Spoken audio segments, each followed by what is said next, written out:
Robert Lee Dodd, the namesake of the oldest FBS college football stadium. But somehow, this place has been around since 1913. Louisville has never played there.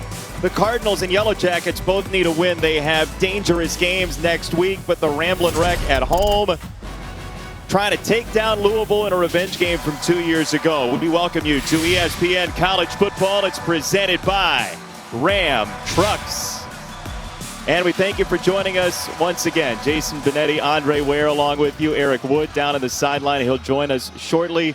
I'm so glad I have a quarterback with me tonight because we have two very talented young quarterbacks who have had very uneven seasons, Andre. Yeah, for Georgia Tech, Jeff Sims, he checks all the boxes, a young, talented, true freshman. He just needs to take care of the ball a little bit better for his head coach. And then on the other sideline, Malik Cunningham had an outstanding 2019 season where he threw 22 touchdowns, only 5 interceptions. We're trying to get back. He's trying to get back to that. Question is, Jason, which Cunningham shows up tonight, Mikhail or Malik? Yeah, he's changed his name a bunch. We'll walk you through that among so many other things. We start your college football weekend. It's officially the weekend. Enjoy it. Kickoff next.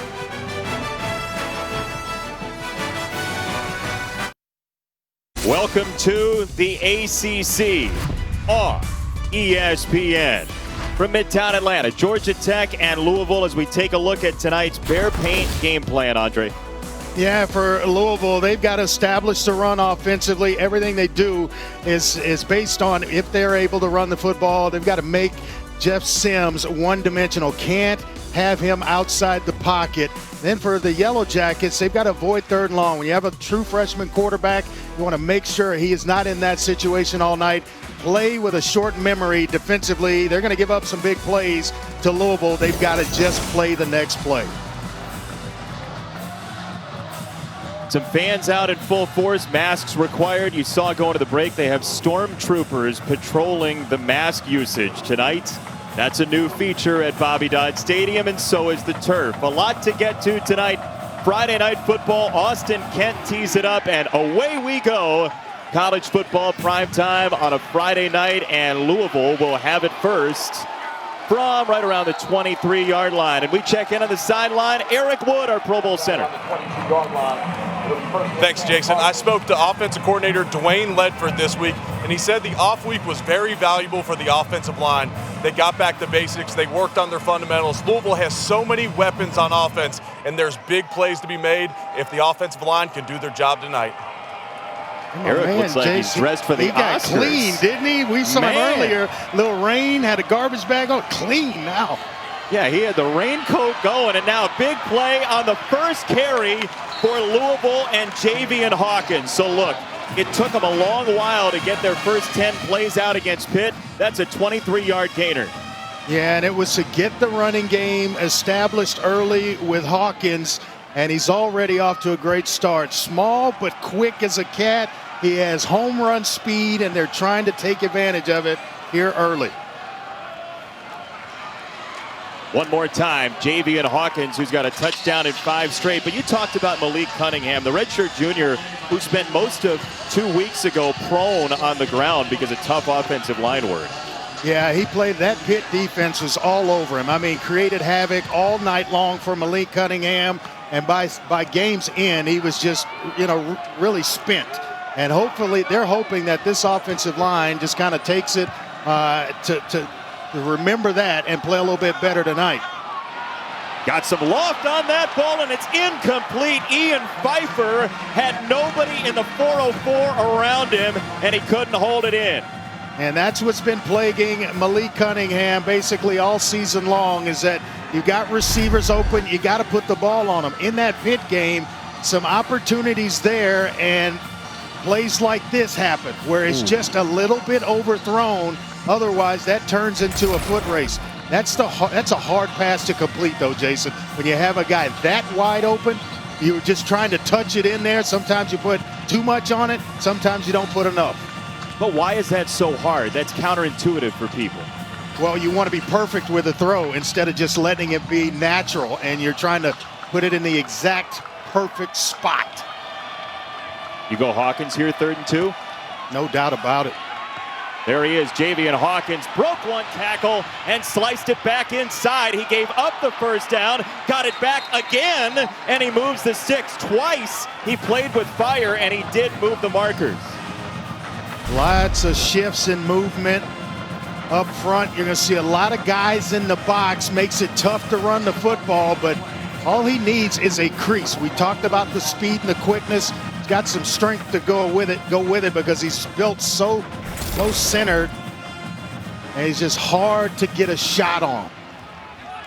His co-offensive coordinator, Dwayne Ledford, talked about the patience of Javian Hawkins and how much of it he has as Cunningham puts his head down and runs right into David Curry, who is as prepared and as omnipresent on tape as anybody on that Georgia Tech defense. Yeah, he reminds me of a teammate I played with in Detroit, Chris Spielman. A guy knows the plays that before the offense runs them, and it gives him a chance to be a step ahead of the offense or whoever's trying to block him. He is just an experienced player, plays every single play at a high level. That's heady company, by the way, Chris Spielman. He was a darn good player. Hassan Hall is in for the first time. He gets his first carry and another gash to set up third down and about 3 as Quez Jackson made the stop. Yeah, he's a good complement to Hawkins, has good speed in his own right. And these guys just come in, they keep both fresh, and they will send them downhill. They'll run the stretch out wide and create cutback lanes. It's a fun offense to watch, and it's all predicated on how well they're running the football. Well, you got to believe, Andre, that Hassan Hall cares about this game more than just about any other game. He is from southeast to the city center in Maynard Jackson High School, not far from Midtown Atlanta. And you come back to the crib, you want to show out? Oh, yeah, you do. Hall is stacked up and dropped. Charlie Thomas got in there for Georgia Tech. Now 4th and medium. What are you doing here? Oh, he gave up the ball. Turned it over. I think turned it over. Georgia Tech is on it. Yeah, the hit created a fumble, Jason, and I think Georgia Tech comes up with it, and it's Quez Jackson who recovers the fumble. Running on the field is a fumble recovered by Georgia Tech. So he was stood up, and take a look. Oh, yeah, that's way out. Right into the hands of Quez Jackson, and that's when Andrew Thacker, the defensive coordinator, we got a chance to visit with him this week. He said, hey, we've got to win the turnover battle, and we've got to be the ones causing the turnovers and then recovering or intercepting when we get our hands on the football. And they are off to a good start in that department. Here is Sims on the move, and Jeff Sims Jr., the freshman out of Jacksonville, shows his legs early, Andre. A phenomenal athlete, looks the part at 6'3", 215 pounds, and just plays with just a fluid type of style. Makes it look easy. Little high that time, Eric. I texted Jeff Sims earlier before the game, and he talked about just taking what the defense gives him, and that's what he worked on during the off week. When I asked him if he was nervous at all, a true freshman playing under the lights on ESPN on a Friday night, he said only 9 months ago I was playing all my games on Friday nights in high school. Well, he doesn't lack confidence, that's for sure. Jeff Sims. Low snap. On the roll, Sims down the field a little bit too much. Jalen Camp, the intended target. Yeah, he is excellent in one-on-one situations. They'll try to formation the defense to get Camp in one-on-one situations where he can catch that 50-50 ball. Just a little bit long there. One of the great characters of college football. Back to punt. Presley Harvin III, and they're going to fake it. And Georgia Tech has a first down. A fake punt with Harvin, and the Yellow Jackets move the sticks. Well, so I think it's Dylan a game. Leonard. A game, Jason, in which Jeff Collins feels like it's a must-win at this point in the season when you are staring down Clemson next weekend. You really want to figure out how to win this one, so they're pulling out all the stops tonight.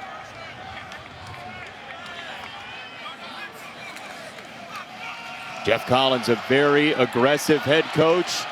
This first down run gets to the outside, and it'll be second down. Amari and Brown, nice block there for Jahmyr Gibbs. Don't know if I've seen, it's been a while since I've seen a true freshman start at quarterback, a true freshman start at running back, and a true freshman at one of the tackle positions in Jordan Williams. A lot of youth on this offense. And a much bigger offensive line than last year. They have stressed extra poundage on that line as Howard got the run for the first down off the lead block from Leonard on the fake punt. And now Sims to throw over the middle, and he's got a first down. Amari and Brown doubling back inside the 15 and a first down, Georgia Tech. Clocked at 23 miles an hour. I think he can move. Amari and Brown is almost backpedaling. He ran 10.4 in the 100 meters in high school, and that's a confidence builder for a young quarterback this early in the game to hit one of those. That is the big play threat they've got. Late decision on the mesh, and that's going to go for negative yardage as Nick Okeke made the stop, second down. Well, you're looking at Brown, who's just a sophomore, Sims and Gibbs, true freshmen. I mean, it's just littered with youth across the board for this Georgia Tech offense. But when you're down here, the message to your youngster is, hey, let's take care of the football. Don't throw into a tight window. We want to come away on this drive with some points. Andre, they only had 6 seniors last year as Gibbs gets the run, and he's in. Touchdown.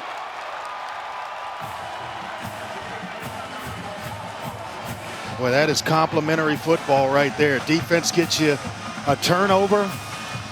You get to fourth down, you fake it, special teams contributes, and then you give the offense another shot in the arm and a chance to go down and get points, and they reward the head coach's decision to go for it on fourth down by sticking it in the end zone. Question all night's going to be who's kicking for Georgia Tech, and this is Gavin Stewart, the freshman out of Savannah, puts it on through. So the fake punt leads to the touchdown for Gibbs, and the Jackets are up 7.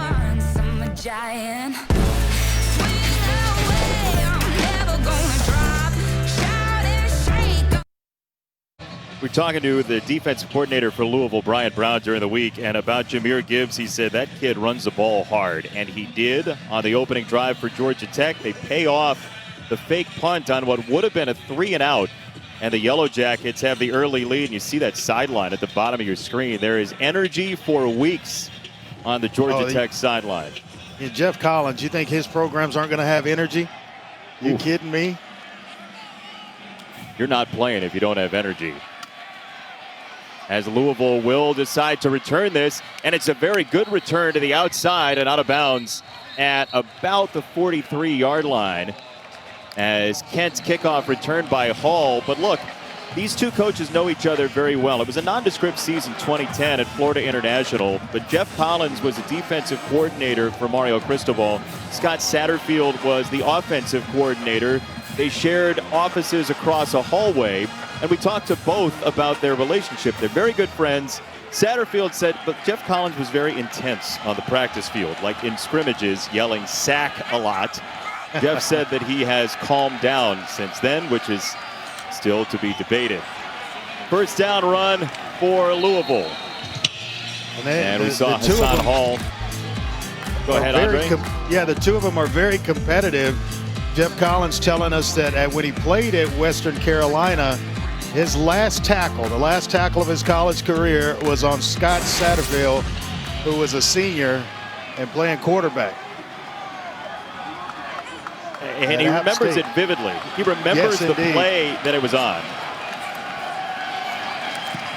Malik Cunningham got a wide open man across the 50 and a first down and then some for Marshawn Ford, who's really a Swiss Army knife for them and kept showing up, and they just had to give him more playing time. Yeah, former walk-on. He's got excellent hands. Started his career at wide receiver. Kind of plays that H-back type because of his size, but they'll move him around a lot. Really, he's a big part of the game plan tonight.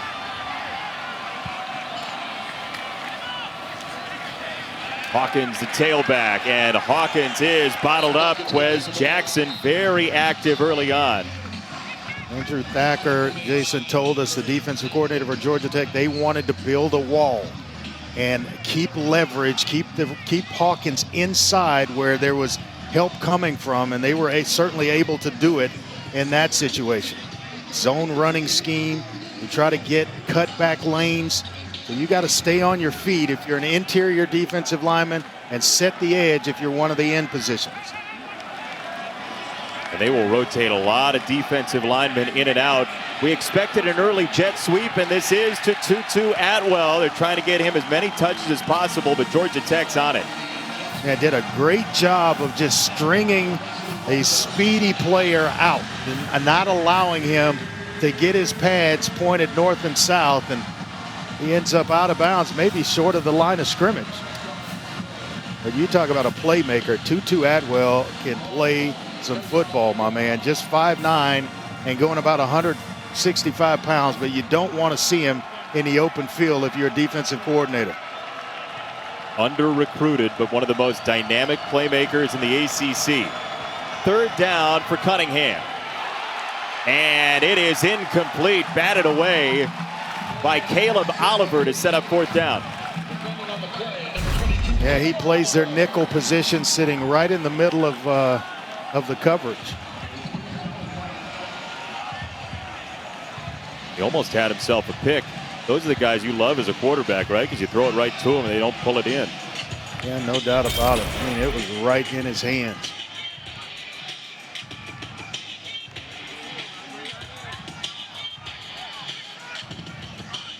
Oliver is watching the replay, looking at himself like, how did I not pick that ball off?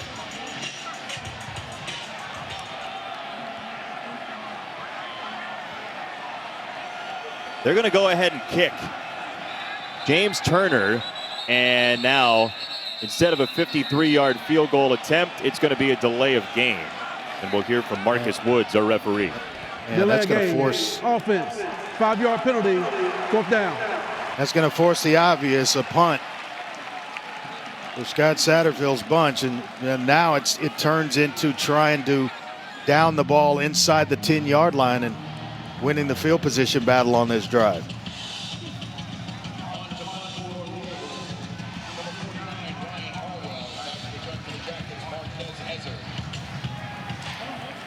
So Ryan Harwell's back to punt. The freshman, this is his first punt of the year. Logan Lupo was ineffective.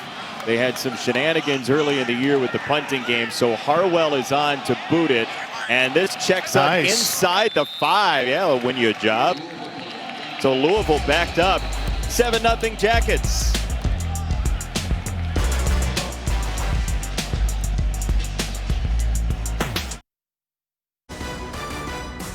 ESPN College Football is presented by Ram, built to serve, and in part by Allstate. You've never been in better hands. If you get the real tour of Bobby Dodd Stadium, you will see these stands, the original stands from Bobby Dodd Stadium when it was first built in 1913. They are underneath a portion of the stands right now. And this picture, which has been around Georgia Tech in the annals for a long time, wouldn't have caught your eye until about 7-8 months ago. But this is a photo from the 1918 Spanish flu pandemic at this very stadium. And oddly enough, we are in a very similar circumstance here in 2020. But when you get the tour, like I was there 2017, Andre, you see the picture and it doesn't really register. But now it's a totally different story. And the irony in the picture from 1918 to the current time in which we live is just it's eerie. Seeing that picture, the mask, and now it's become an everyday part of our lives all over again. But certainly Jeff Collins in this pandemic era, what he has done in order to take some positive out of the situation, he told us, look, I know my kids better than I ever would have otherwise because on these Zoom calls we had before the season during the pandemic's height, I got to learn a lot of things about these guys that I just never would have known. And he uses it against him a little bit in practice when he's on the other side on defense, and something that they told him in those Zoom calls. Yeah, he'll talk a little smack as Griffin gets the run. That was a 3rd down run, Andre, and it'll be 4th down and very short. You're not going to fake it here, are you? No, definitely not. But just kind of putting a bow on that. He is a guy that finds a way, Jeff Collins, to take advantage of every situation that he's in and get the most out of it. You know, a very well-read head coach that shared some of his knowledge with us in terms of the books that he's currently reading and has read to help build this Georgia Tech program going forward. Harvin's punt returned to the 45-yard line. 4.5 to go. First quarter is 7-0 Georgia Tech.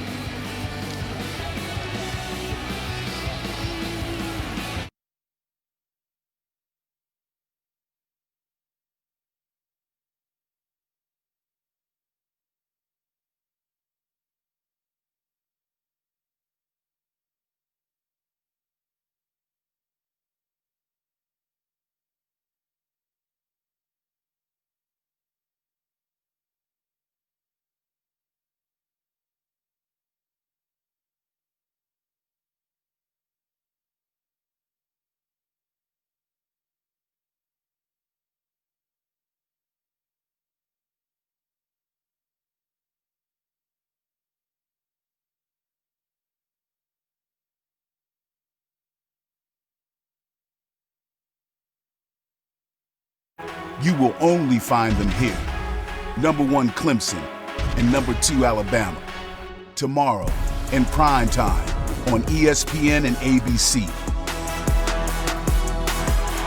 All right, Trevor Lawrence, 314 straight passes without an interception. How long was your longest streak, Andre? I don't remember. You would get me on that one. I think that's going to be a heck of a football game. They'll run it on 1st down. Hawkins. You think Miami's got a shot? I legitimately think I do. I think they have a heck of a shot because of D'Eriq King. And here's my question to you. Would you say right at this point in the season Trevor Lawrence is the front runner for the Heisman? He better be. If D'Eriq King takes down Clemson and his Miami teammates take down Clemson tomorrow, does that elevate him? Because he's a few yards in front of him in terms of passing yards for the season. He's only 1 touchdown pass behind him. But if you go face-to-face with a guy and you beat him, I agree with you. I think you're right. I think you're right. This is to Justin Marshall. I was going to agree with you anyway because you sounded like you felt very strongly about it. I think the kid has had one heck of a year at Miami and turning around that program. And I respect the hell out of him because of what he's done and what he went through at the University of Houston. So hats off to D'Eriq King. We'll talk to Allison Williams, our reporter for that game, coming up in the 2nd quarter and get some updated news on that big one tomorrow night. Malik Cunningham to throw on what they call a money down in Atlanta. Cunningham on the run. He's got the 1st down and then some inside the 30, and there are the wheels. That's what you wait on with Malik Cunningham. And a lot of guys, it's a pass that gets you settled in to a football game. I've watched plenty of film on Malik Cunningham this week, and this is what gets him going right here. It's a nice run to kind of get his footing firmly entrenched in a ball game, and then the other stuff comes along with it. Some colleges that were recruiting him wanted him to change positions, but he was adamant that he was a quarterback. As this is Javian Hawkins, and some nice agility for a 1st down and a tough run.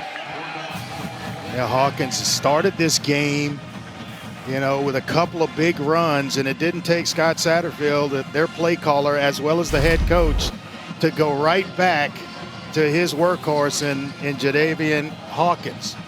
Nice run and keeping his feet moving. We've mentioned the fact that he has runs with a low center of gravity, and it's hard to get a shot on him.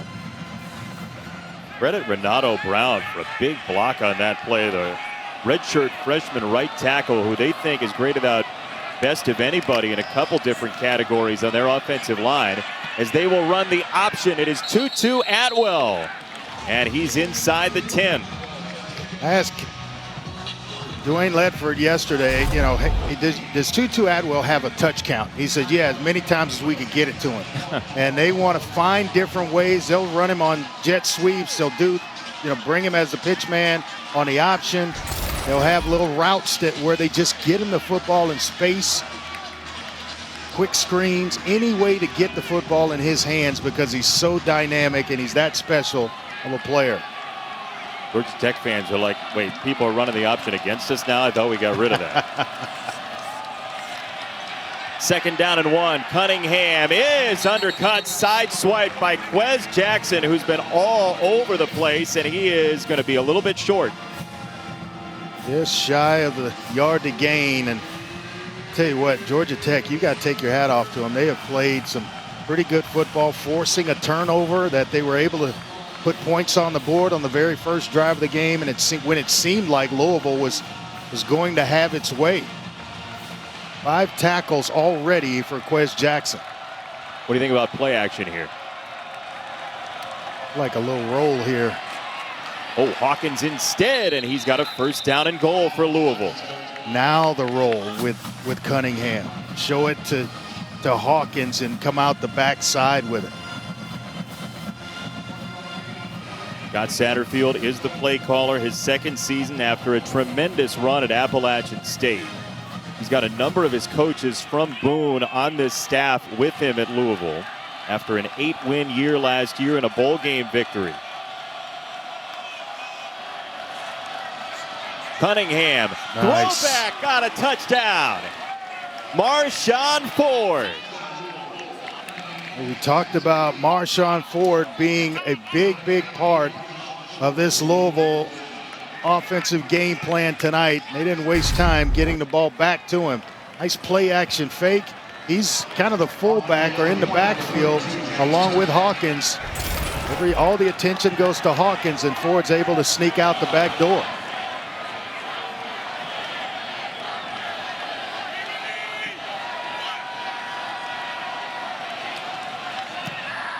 Extra point is good, and we'll be back in 10 seconds.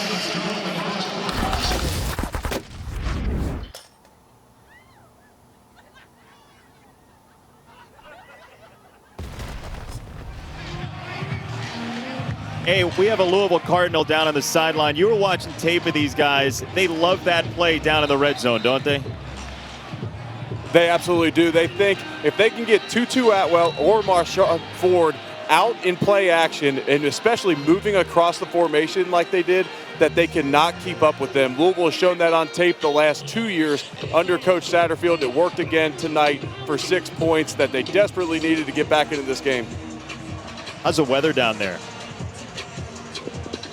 It's rainy, and after that first fumble by Javian Hawkins, it's been a steady dose of rain this entire game so far. Ever since I did my opening hit, you guys got on me about my outfit. Now we're back in the rain gear again. So we're out of the suit, and it's a great look. It's a great look. But we were just not ready for it. We saw the garbage bag.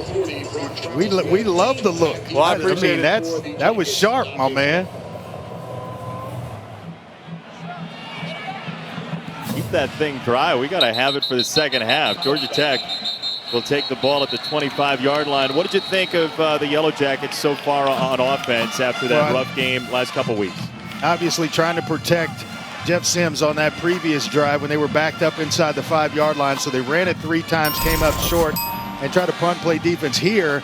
They've got to get back to running the football effectively. Allow this big offensive line that put on an average of 18 pounds across the board to get some push, get the running game started again with Gibbs, because everything seemed to work from that early in the game.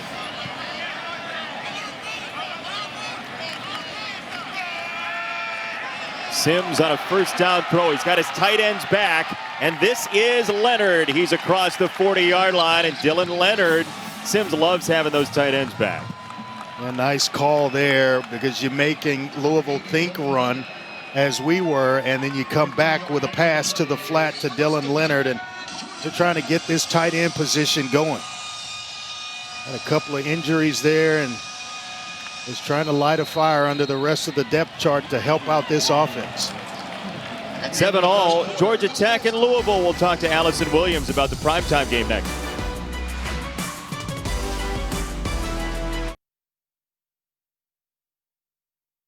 Eastern time on ABC tomorrow night. Saturday Night Football, just the 5th time in the college football playoff era. It's an ACC top 10 matchup.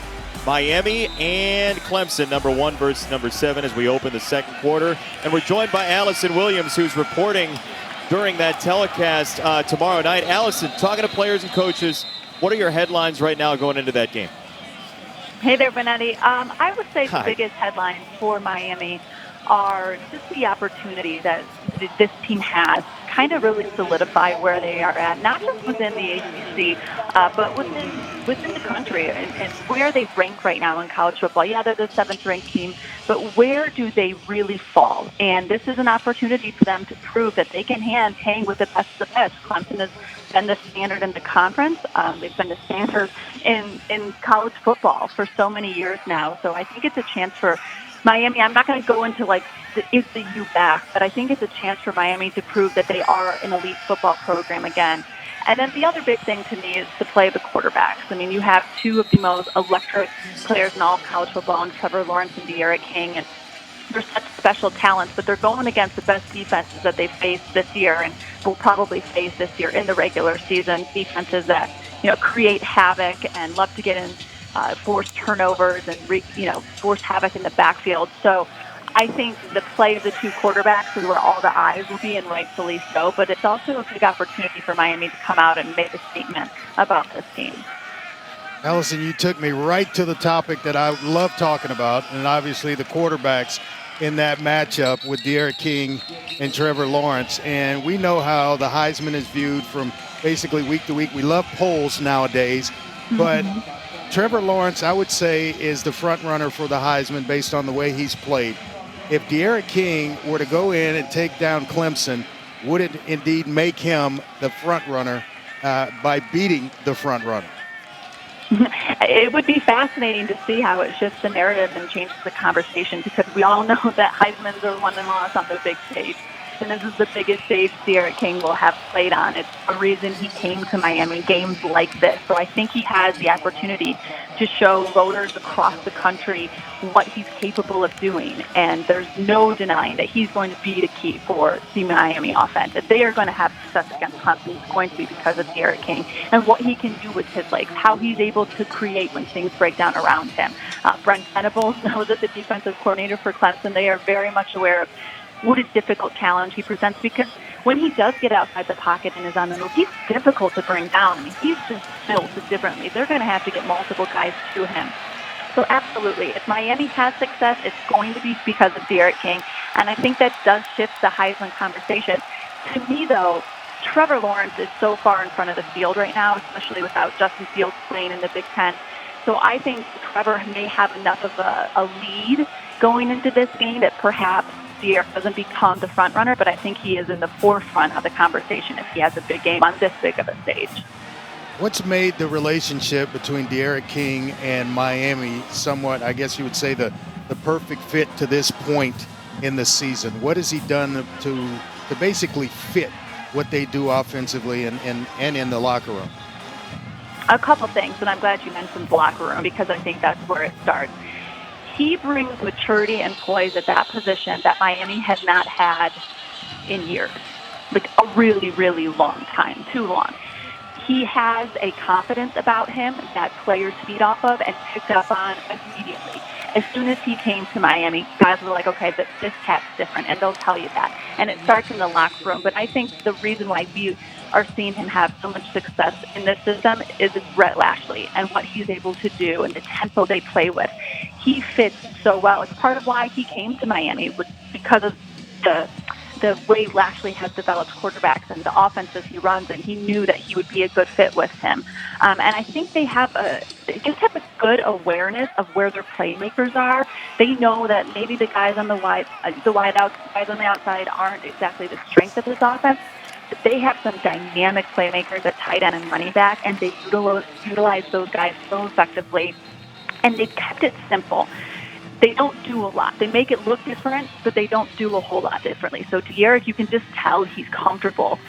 You can tell the offensive line is so much more comfortable than De'Eric because he can only go as fast as those guys want to go or can go. So I think it's all kind of come together, and not only is it the skill set of De'Eric King, which we know is special, and we saw at Houston, but it's how he fits within Rhett Lashley's system and how he has really taken control in a short amount of time and set a tone in the Miami locker room that I think this team just desperately needed at that position.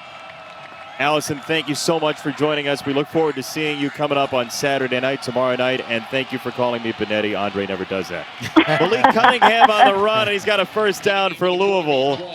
Thank you, Allison, one of the best in the business. Reporter-wise, announcer-wise, anything-wise. We look forward to her call along with Chris Fowler and Kirk Herbstreit tomorrow night.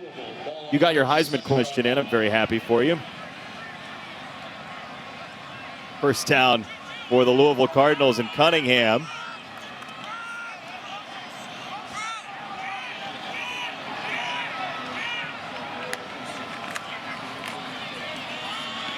Hassan Hall slips down. The first look at maybe the turf and the rain creating an issue. Let's go back to last play.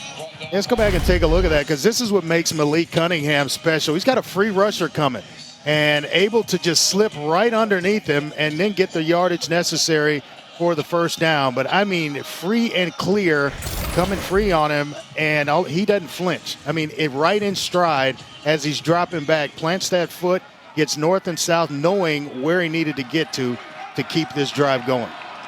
Pretty decisive after 7 sacks in the game against Pittsburgh a couple of weeks ago.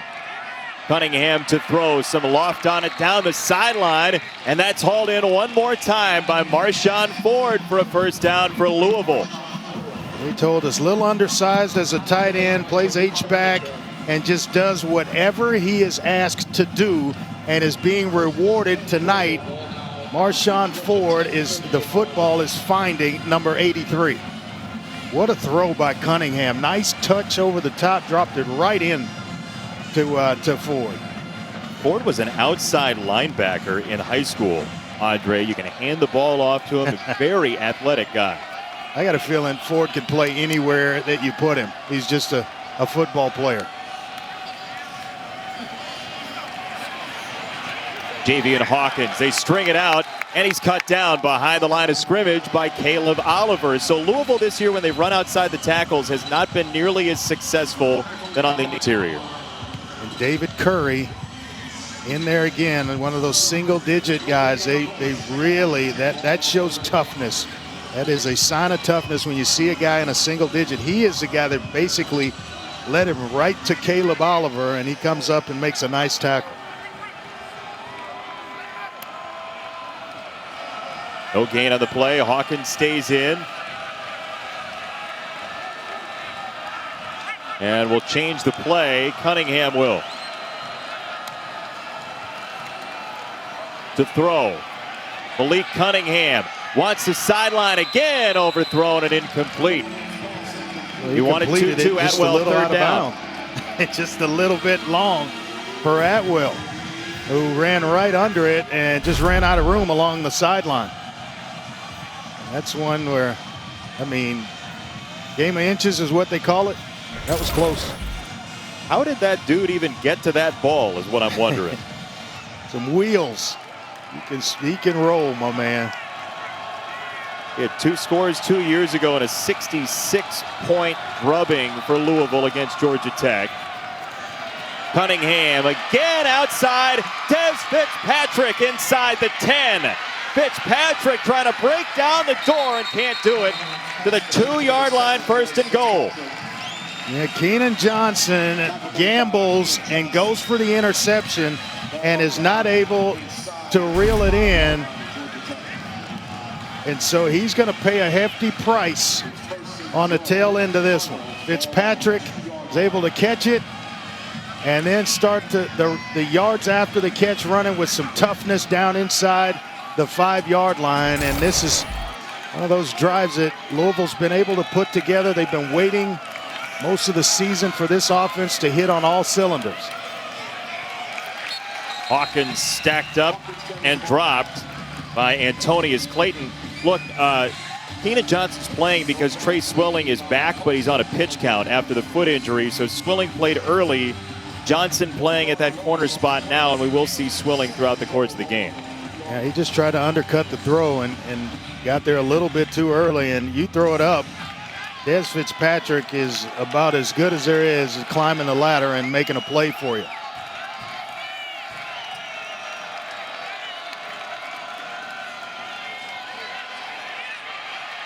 Cunningham. Incomplete, 3rd down and goal. Eric, we saw that tight end throwback last time in this situation. What do they have in their pocket, do you think, on 3rd and goal? Well, that was a great job by Georgia Tech's defense, understanding what Louisville wanted to attack them with. So far today, Louisville has been great on 3rd down. We'll see how good they are in the tight red zone. Coming into the night, Louisville was 2nd last in the ACC in 3rd down conversions. In an ACC play, only 20%. Very low rate, but tonight they've been successful, and that's why they've been able to move the ball up and down the field. They may come back with something similar. They're going to run it. Hawkins stacked up and dropped, driven back by Antonius Clayton and Zamari Walton. 4th and goal. You kicking or aren't you? I think Scott Satterfield's got to go ahead and take the points here. You had 3 downs inside the 5-yard line, and you're not able to get yourself in. They try to play bully ball there and run behind the right side of the offensive line to get some push. Georgia Tech again answering the bell on defense. Oh, they're going to leave him out there. Yeah, they're going for this with Hawkins in the backfield. Malik Cunningham on the roll. He's going to run. Cunningham's in. Touchdown. Oh, gutsy from Satterfield. Well, you start thinking about that kicking situation, and it answers the question real quick. And for a second, I froze. You got a kicker that's you don't really know about or a whole lot about, and you're just going to trust the quarterback, your junior quarterback, to get you into the end zone. Hey, King had a chance at him. Yeah, James Turner's been pretty good this year. But they just like the numbers, like the personnel, and capitalized. They like everything about this. 14-7 Louisville.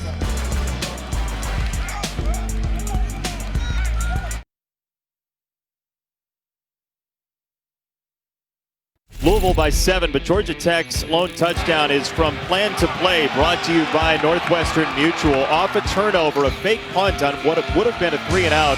Howard runs it, and then Gibbs up the gut. So aggressive behavior from Jeff Collins, and Patno, the offensive coordinator, got him in as they trail by 7. The Yellow Jackets do, Andre. Yeah, and really not a place where you want to be if you're Georgia Tech and you have so much youth on the offensive side of the football. And so you imagine they're going to turn this over to the offensive line, maybe try to reestablish the ground game, take some pressure off Jeff Sims, and where he doesn't feel like he's got to do too much to get his team back in this game. Well, still right there, just 1 score down. Yeah, Jeff Sims, I mean, he mentioned this to Eric. 9-10 months ago, he was playing for the Sandalwood Saints on the east side of sprawling Jacksonville, and now he's got the hot lights of Friday Night Football in the ATL. Different kind of Friday night here, though. Yeah, it is. Sims will hand it off to Smith on a 1st down run. Dante Smith, the redshirt sophomore. How different is college football, Andre, for a quarterback than high school? Totally different, because you're seeing guys, when you walk in the locker room as a true freshman, guys that are developed and have been in a program and on in a strength program where you haven't seen these types of athletes. Everybody was an all-district or an all-state player in the locker room. So there's no one that's standing out, or you're not going to stand out head and heels above anybody else on the team. Special players, obviously, like Jeff Sims, find their way to the playing field early. But, it's not because that you're the best player coming in. You got a lot of guys that have been the best player. They're going to go fast here, and this was a worry for Georgia Tech offensively. They didn't play fast well last week against Syracuse, but Jalen Camp has a 1st down.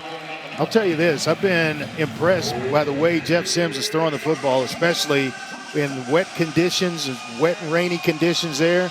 He has been on time tonight, and he's been accurate with the football. Wanted to play football since he was about 5 years old. His uncle Mike Sims Walker, an NFL wide receiver in his own right, as there's a spin move from Camp on a first down catch. Second down coming up, but obviously the bloodlines are important for Jeff Sims, growing up in a house that was pretty football crazy. Yeah, it was. I mean, even his dad, who he talks to before and after every game, he's showing some maturity tonight, though, scanning the field, getting to his second receiver in the progression. Sims just chucks this ball incomplete, third down. He actually gets texts from his dad at halftime of games, which I know, Eric, you're used to in the NFL, right? Halftime texting? Yeah, there was a no cell phone policy until I saw the ESPN story one time about Vince and Bianca Wilfork, and Bianca would send Vince text messages at halftime, and then occasionally towards the end of my career when I was playing against him still, I would joke with him when he'd come out a little more spirited out of the half and say, man, Bianca must have ripped you one at halftime, huh, bud? And the flag comes in. I love that.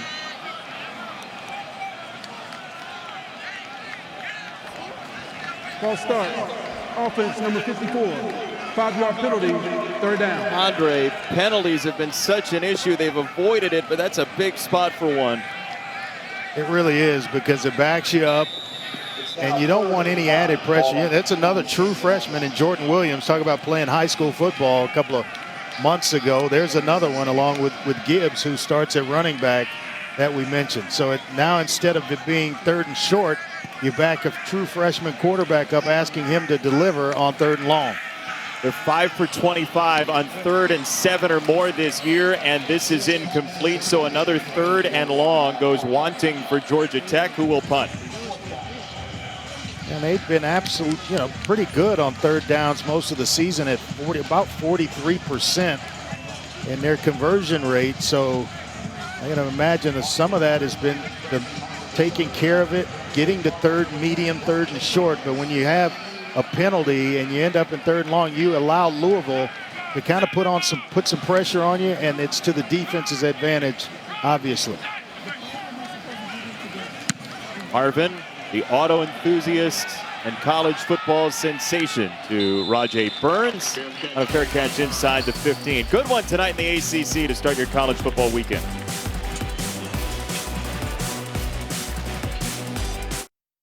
Stayed upright and then some so far tonight, Andre Ware. Yeah, he has just been dynamic with the ball the last couple of drives, breaking a nice run for a first down, first touchdown pass going to Marshawn Ford, and then getting one into the end zone himself on a fourth down play. Nice job by him so far in this ball game. 6 of 11, 89 yards, and then that touchdown pass to Ford.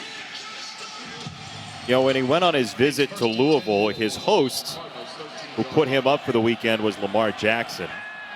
I imagine they had some fun. Yeah. Oh, yeah. Cunningham on first down to the sideline and incomplete, a little bit high. The 2-2 Atwell. I expect them to go back to the ground game to Hawkins here. They're Hawkins or Hall to get them back on schedule. You bring up 2nd and 10. You want to get about half of it to find or claw your way into 3rd and medium where you can convert, especially when you're backed up down this far.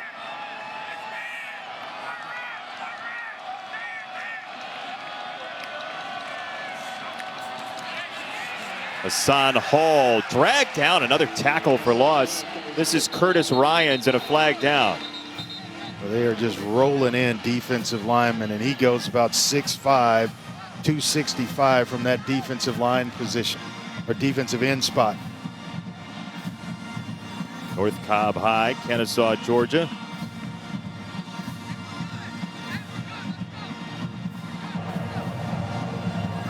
Curtis Ryans was out the last 2 weeks, but in week 1, he was the Nagurski winner of the week. He had 4 tackles, 2 sacks, and 2 tackles Personal for foul, loss. face mask, defense, number 6. 15-yard penalty, first down. Got Curry for a face mask and a first down for Louisville. It looked like Ryans may have had some face mask as well, so somebody was going to get it called on him. Curry's like, what did I do? Why are you talking about me? Just an instinctive player and really studies. He's the quarterback of this defense, that's for sure. Andrew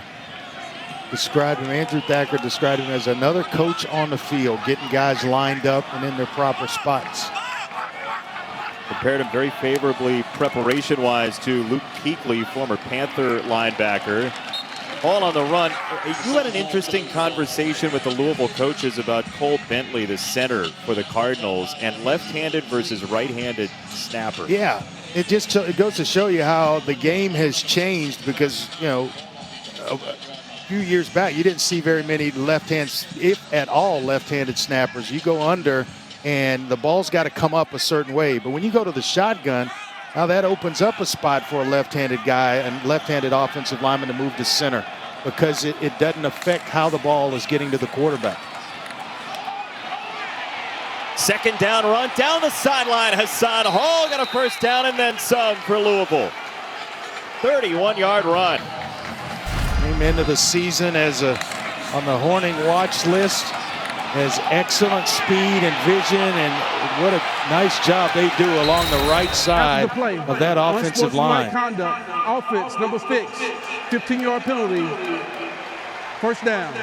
That's number 56, first unsportsmanlike conduct foul. They got Renato Brown for unsportsmanlike conduct, the right tackle. Boy, you just can't have it. You can't have it after a run like that by Hall. Moving the chains, and he is going to get an earful from Dwayne Ledford, the offensive coordinator and the offensive line coach. They really like that young man, team's best offensive lineman, and with the more experience he gets, the better Renato Brown gets. After this play, I want to hear what Eric thinks about that talking to over on the sideline that Renato Brown's getting for an unsportsmanlike penalty. First down, it is Hall again. Eric, what do you think the conversation is on the sideline with Ledford and Renato Brown? I'm sure he's getting chewed out pretty good, but not like we would have back in Louisville when former head coach Bobby Petrino was there. I can guarantee you that. But in for the game now at right tackle. They pulled a short leash on him after that personal foul. They have no time for any of that. Cameron DeGeorge is in the game, a transfer from UConn, a guy they've rotated in a lot this year, kind of their 6th offensive lineman, but he plays in each game. Second down, Hall. It'll be third down and long. Eric, you never had a penalty like that under Bobby Petrino, did you? Ever. I certainly tried to limit them. And back to the left-handed center conversation, there's no way when I was in college I could have got away with it, to your point, Andre, because we did under center and a mix of shotgun. So there's no way I could have gotten away with the left-handed snaps. And you made a perfect point about in today's game, you could do it. The interesting thing comes when it's on the goal line, you can't then go under center. Very interesting. Third down and 9. Cunningham tucks it. Malik Cunningham seeking the marker. He's got it. And a first down inside the 45. Boy, just pure athletic ability on full display on that play by Malik Cunningham. And he is really starting to find his footing in this game. I mean, the pump fake to freeze a defensive back long enough to continue his momentum and get to the first down markers. He's having some fun right now.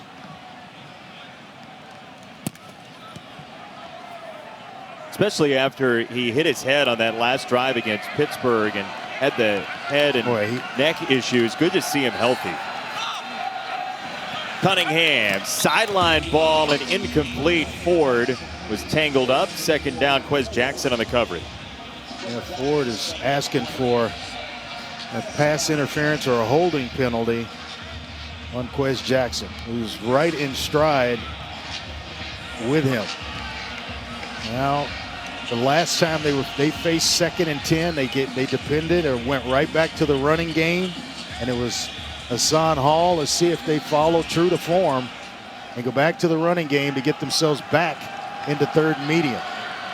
26 runs in the first half for the Louisville Cardinals. This is a pitch, and it's going to go for maybe 2 yards, and a crash on the sideline to set up Braden Smith for third down and about 7.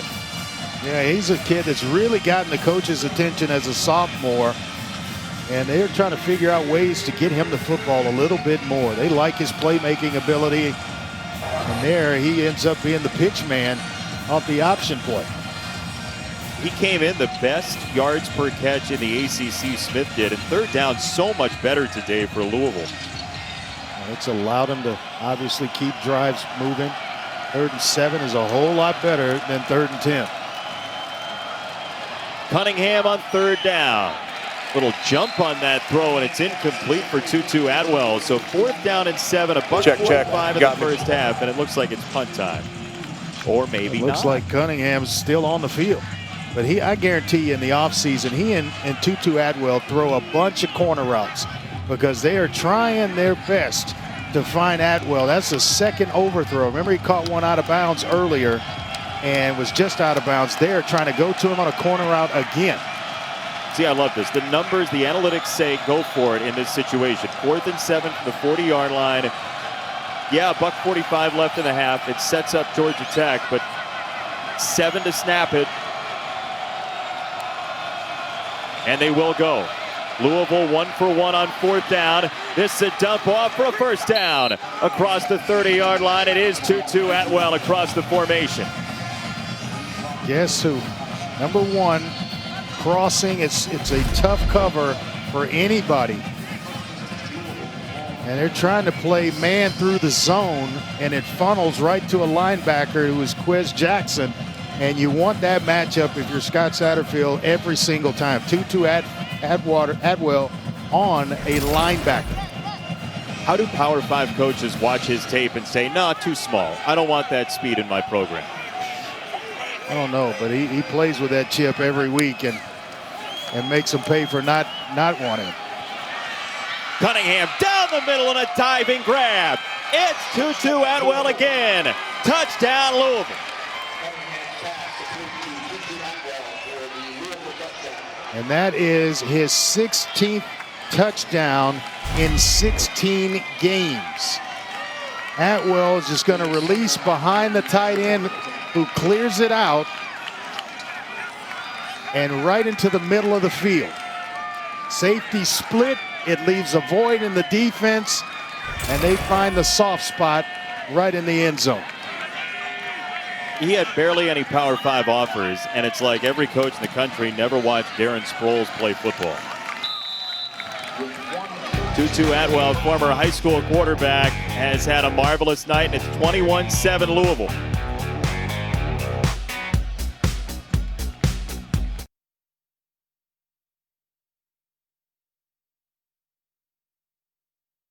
Tomorrow, more ACC football for you on ACC Network. 2-1 NC State against Bronco Mendenhall's Virginia Cavaliers. Then Pitt and BC. Don't have ACC Network? Go get ACCN.com on your computer, and you have instant access. It's as easy as that.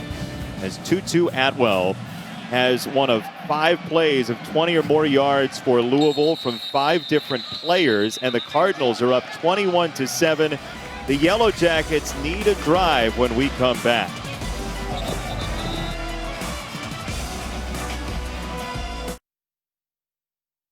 Halftime report, Miami Clemson, a preview coming for you, and then Joey Galloway and Jesse Palmer's virtual locks. And in this current era, basically every lock is virtual because we do everything on Zoom. 21-7 Louisville on 3 straight touchdown drives.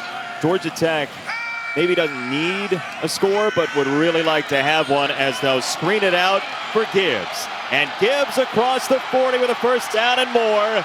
Got a block out front by Amarian Brown and down to the 35. What a play. When you start the 2-minute drill, you're just looking basically, Jason, for a drive starter. A play that generates somewhere in the neighborhood of 8 to 10, maybe 12 yards to get you going. But never in a million years are you thinking the screen is going to break off that much. Sims with some confidence slides it out to Camp, and a first down, Georgia Tech. And you can see exactly how that screen pass has affected Jeff Sims. Confidence, as you mentioned, stepping into throws. He's on time with the football, and Georgia Tech taking advantage of a cheap possession at the end of the first half. On the run this time, got another completion inside the 10 to Malachi Carter, who led him in targets coming into tonight. Now, the only problem with Jeff Sims had been turning the football over. 8 interceptions to just 3 touchdown passes, but this is where you earn the respect of your teammates right here, when you can lead them down the field in situations like this. Generates confidence, momentum for the second half. Well, I mean, look, what Jeff Sims said to Eric before the game shows his level of confidence. Are you ready for the lights? Absolutely I am. I'm used to all this stuff. Even if he's not, he thinks he is. And he's 3 for 3 on the drive. Right there. Yeah, More that than is it, half right? the battle. No doubt about it. No Well, doubt Bobby Dodd, who the stadium is named after, one of his famous quotes is, "Think you're lucky and you will be." Is that working with my putting game? No. When I'm out on the green, I think No, I'm the going to golf make guys this are putt, not and I with will. you, and they haven't been for years. They'll reverse it. Into the end zone, touchdown. Camp from Brown. And Trickery gets Georgia Tech back on the scoreboard.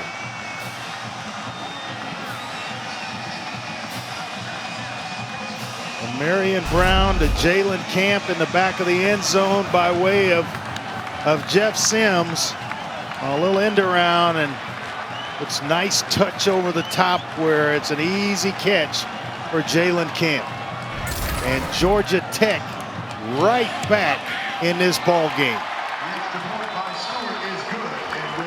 But Louisville does have 43 seconds.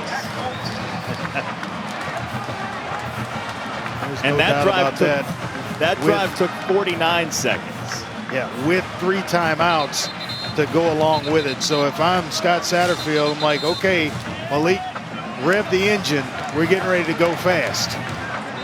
How fast is the question? It is our quick delivery brought to you by DoorDash. Real quick.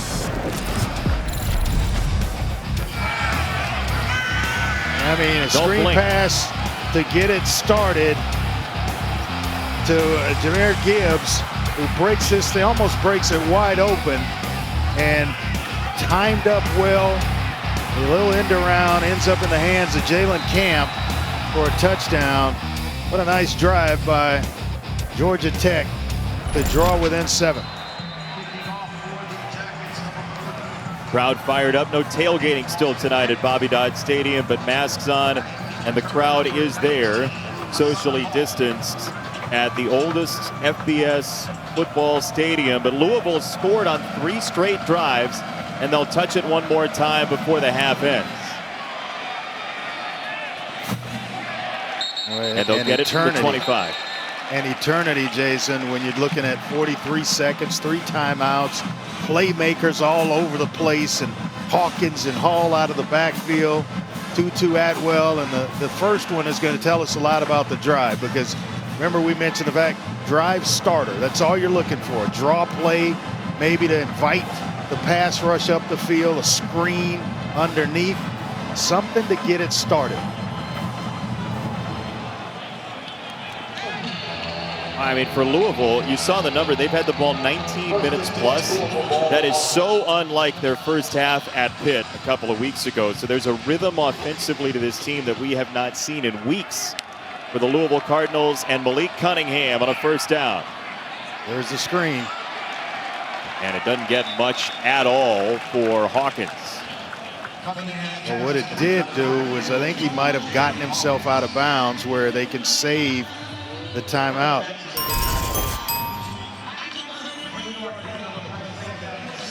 Now you're going to work. A lot of big games Saturday. You're going to work. What are you looking for on this play, Andre?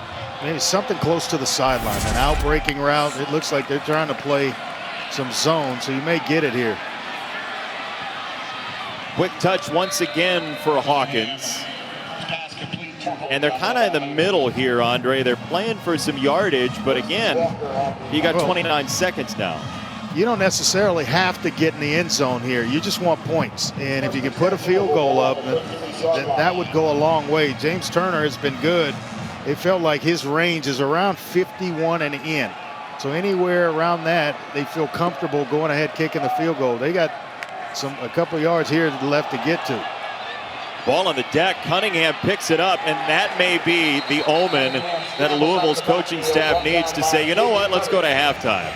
But they may spend the timeout. I would spend the timeout and still try to get myself in a position to put some points up. But Andre, low snap, wet ball. Eric, what do you think? I was just going to say, when you have a weapon like Tutu Atwell on the outside, I would run him across the field in some type of crossing route. See how Georgia Tech is going to match up with him. As we talked to Andrew Thacker, Georgia Tech's defensive coordinator, he was talking about how when Tutu lines up in the slot, he thought his safeties could run with him. If I'm Scott Satterfield, I want to test that. And Scott Satterfield earlier in the year when I covered a Louisville game said Tutu Atwell reminds him of T.Y. Hilton, who he coached at FIU, and even said Tutu as a junior was better as T.Y. Hilton was, the great Indianapolis Colts receiver was his junior year. I can tell you how they're going to match up. It won't be man-to-man, I promise you that. It's going to be deep zone drops and keep everything in front of you. There is no way that Georgia Tech's going to put a safety on Tutu Atwell in this situation. Cunningham dropped right around the line of scrimmage. So deep third zone down. Drops. Yep, and keep everything in front of you. Don't let Fitzpatrick or Atwell get behind the defense or in a crease. All eyes are right now on those two players. Andre, why does Louisville take a timeout here with 16 seconds? I mean, if this next play doesn't go anywhere, then you have to punt.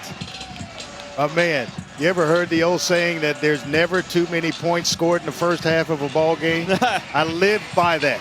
You score as much as you can in the first half because you might need it later on. I don't know. You're playing with fire here with the football gods. You put a snap on the deck.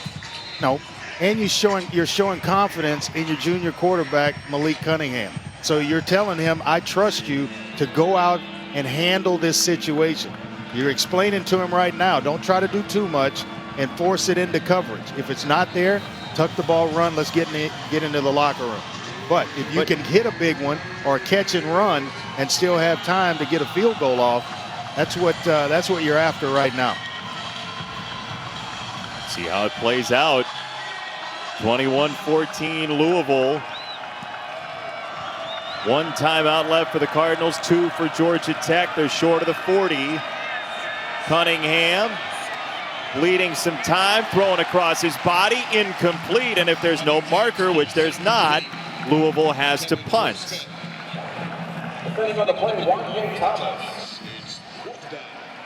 I didn't like the play call, man. nor did I like rolling right and throwing back over the middle late. Nothing good happens over the middle of a football field late for a quarterback. Nothing. Absolutely nothing. That's by experience for you. I know that. Yes, indeed. All that has to happen is one time, and you break that habit pretty quick. Tanae got Ezzard back. Harwell on to punt. And again, Louisville's punting situation has been bad enough that they made a change this week. So Ezzard back to receive. He will have a chance here. 7 seconds left, and this one goes bounding toward the end zone, and that is going to do it. So all the discussion, all the strategy talk, and we just hit zeros at 21-14 in perfect harmony. Well, Hartwell punting for the first time tonight, and he's down 2 inside the 5-yard line. Beautifully done. Louisville might have found an answer punt-wise. 21-14. We send it to Laura Rutledge for the halftime report after these messages.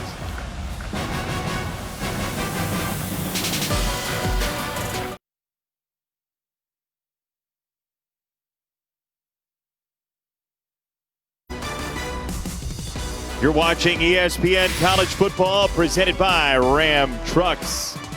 Bobby Dodd Stadium in Atlanta. And Louisville a 21-14 advantage over Georgia Tech. Both teams trying to bounce back from losses. And Malik Cunningham in the first half, Andre Ware, was outstanding. Yeah, 11 of 20, 144 yards, 2 touchdowns through the air, and then 1 on the ground. It got started with a touchdown toss to Marshawn Ford. Then on a 4th down and goal-to-goal situation, they roll the dice. He's able to get into the end zone. He found Tutu Atwell crossing in the middle of the field against cover 2 when the safety split. He was just magical that first half. See the time of possession for Louisville, very much the opposite of what we saw in the first half against Pittsburgh a couple of weeks ago. 6 for 11 on 3rd down, a very good sign for Scott Satterfield and his Cardinals. But Georgia Tech will have it out at halftime with a chance to tie the ball game on an opening drive. I mean, just dominating in terms of time of possession, but the first half stats brought to you by Chick-fil-A, Andre. Yeah, as you mentioned, I mean, just dominating in time of possession. The 3rd downs, allowing drives to continue, 6 of 11 in that department. There's a difference. A couple weeks ago against Pitt, and today he's had more time to throw.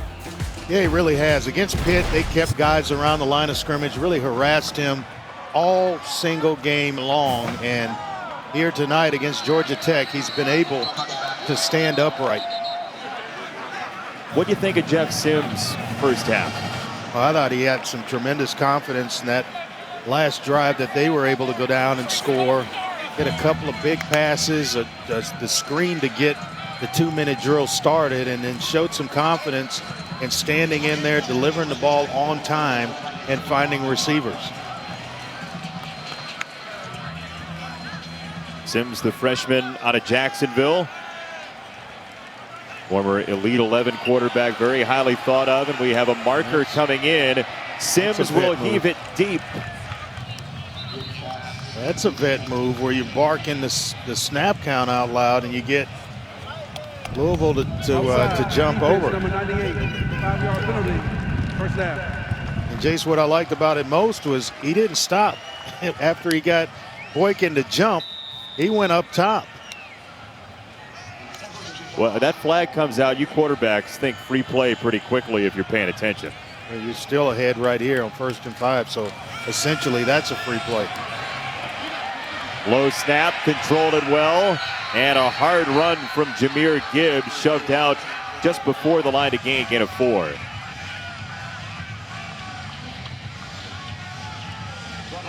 Isaiah Hayes with the stop. His father Chris, a 9-year NFL player. Played his college ball at Washington State before Green Bay, the Jets, and the Patriots.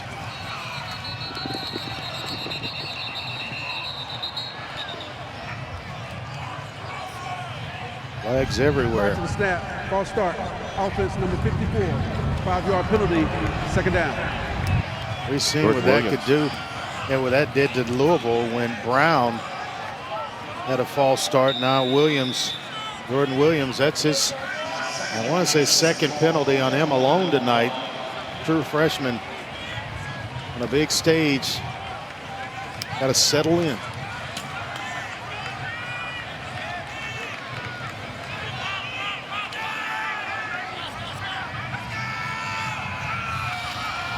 Another low snap, tough one to handle, and that play is blown up.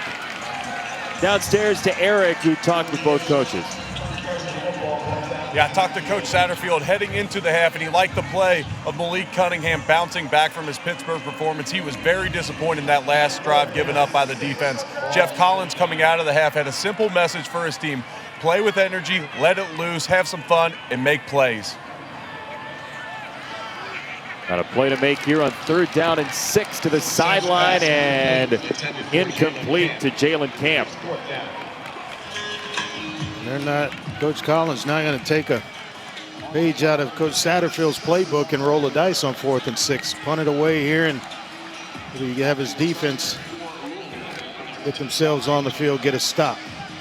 You wouldn't fake it twice in one game, would you? Not on your own 29, 30-yard line. No way.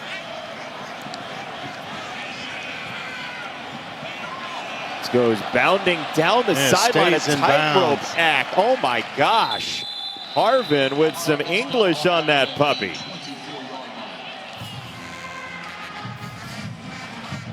Watch this thing. It just starts right back in. Little right turn, straighten out.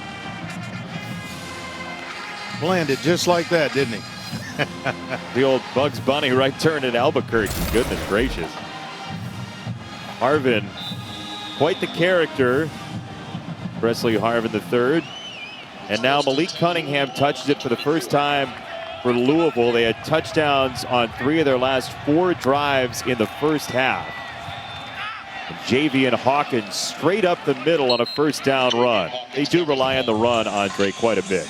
Yeah, it's really what this offense is based on. And if they're running the football effectively, everything else off the run, the play action, all of it, bootlegs, come with it. And that's when they can really keep a defense on its heels. They've been able to do that at times, or did it at times in the first half of this ball game. Scott Satterfield had Darrington Evans at Appalachian State, who became a star in Boone, and Javian Hawkins obviously very talented with Hall as Cunningham steps through and turns it into a first down. That was a beauty.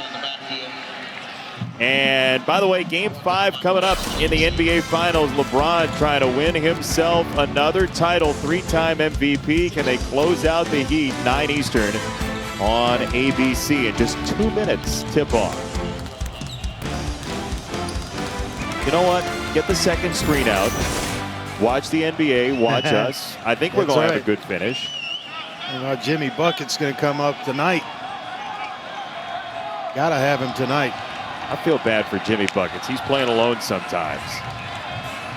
Cunningham under duress, and he whips it out of bounds. There is a flag down, and we'll check the marker. Antonius Clayton was bearing down on him as he whipped it out of bounds. There was nobody in the area. Yeah, he's pleading his case that he had a guy there, but he wasn't. I'm not sure he was outside the tackle box. There are 2 fouls on the play. Personal foul, roughing the passer, defense, number 11. Intentional grounding, offense. Those fouls offset. Second down. Clayton hit him in the head, it looked like. I think that was the case. I don't know if it was that big a hit, but it looked as though Cunningham had escaped him, right, to get the ball off. Yeah, he just sort of got clipped. His argument that there was somebody in the area would have been a good one had coaches been legal receivers. So those will offset and will redo the down, and a whistle is coming. The officials have to talk this over. Correction. First down. Let's see. Hold on. There's a question about what down it is. Yeah, he just run for Correction. the first down. So that's the correction of the correction. It basically took the winding road of Malik Cunningham's name. He was Malik, then he was McHale, then he was Malik. It was first down, then it was third down, and now it's first down again. Curry showing pressure. Cunningham throws it over him, and Tutu Atwell's across the 40 on a first down catch. Well, you just hold your breath when he gets the football in the open field with space like that, quick. I think if he's able to handle it, it was a little high where he couldn't really get himself going fast enough. He had to make sure he made the catch, and that gave Georgia Tech's defenders a chance to come up. But it was Trey Swilling who made the tackle, Andre, and he is such an important guy who's come back from injury, a foot problem that he had, an all-ACC player that they get back at a big time for this team as Hawkins is just short. It'll be third down at about 2. And they've loved the option in situations like this because giving Cunningham another place to go with the football, either keep it or option it off. But they've had some success with Hawkins coming right downhill too. What's your call here, third and 2? Let me go the option.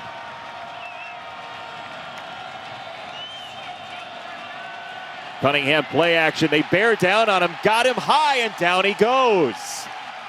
Cunningham sacked by Antonius Clayton. Well, that's surprising. The clip in which they've been running the football in this ball game. And I got to believe he just hands it to Hawkins. The play fake. They got deep zone drops. He'd have gone right by Clayton in that situation and probably picked up the first down. And that sack came a little too easy with Clayton rushing on Marshawn Ford. Big pet peeve from a former O-lineman when you leave a really good pass rusher, a transfer from Florida, one-on-one like that with a tight end. I know you're frustrated about that, Eric Wood, down on the sideline as beat the tight end. Clayton got him, and the punt by Harwell down inside the 35. Georgia Tech gets it back next.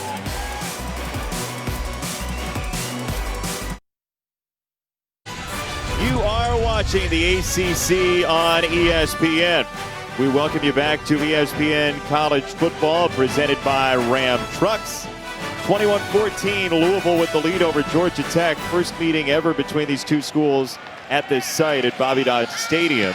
And Jeff Sims to throw on first down. It's the screen, and it's tipped. That screen went for big yardage on their scoring drive at the end of the first half. That one incomplete for Gibbs.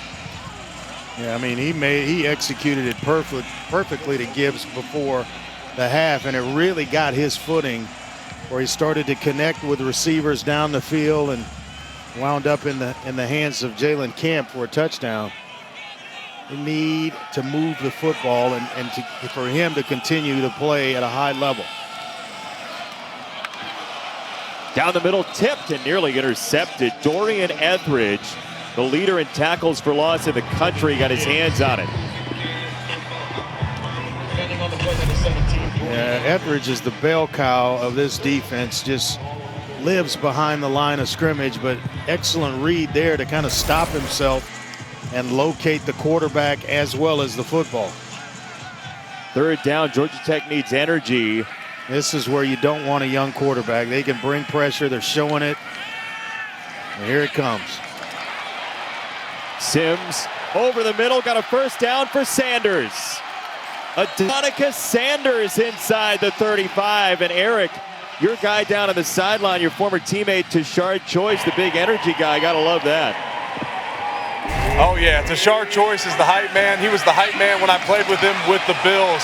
Was a great running back in the NFL for a long time. Back on staff at Georgia Tech as the running back coach, and he's doing a great job for them. Doing a great job at coaching up Jamar Gibbs, their freshman running back as well. Well, it's got to be a benefit to a young player. Coach comes in and he's got the reputation of Tashard Choice. Play is under review to see where it ended up. 7-point game.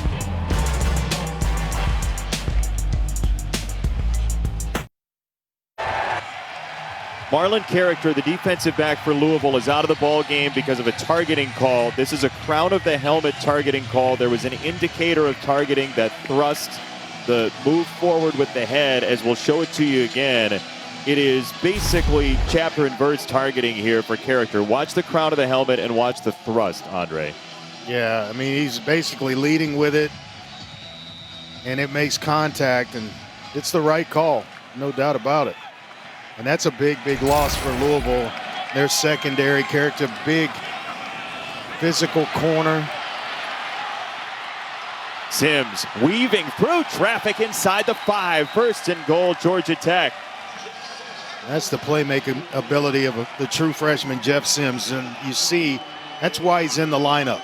Plays like that, and he can make you miss and has delivered the football on time tonight. That's the thing that stands out in my mind watching him play tonight, is that he's getting the ball out on time. Griffin on the run. He is dragged down behind the line of scrimmage by Monty Montgomery, the redshirt junior out of Norcross, Georgia. Second and goal. A lot of Georgia kids on this roster. Well, you got a lot of bodies being very aggressive at the line of scrimmage. Quick play action. Try to block it up and maybe get a one-on-one route on the outside. There are a lot of bodies around the line of scrimmage. Something quick. It's Griffin, and he's inside the 5, hit by Russ Yeast, 3rd and goal. They're going to go fast. Great push from the right side of that offensive line. With Jordan Williams hanging out on that side.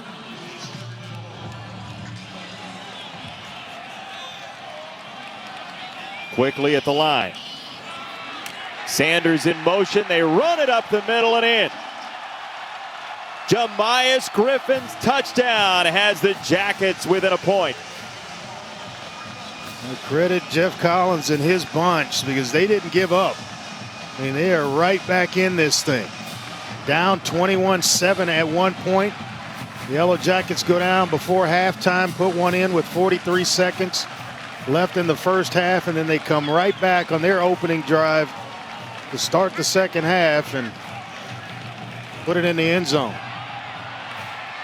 And that is no good. They got in there and got a hand on it. So Jared Goldwire, another blocked boot for Georgia Tech. And this time it's Stewart who has it blocked. I don't know if I want a chest bump with Jared Goldwire. One of the coaches just tried to do it and he ended up on his wallet.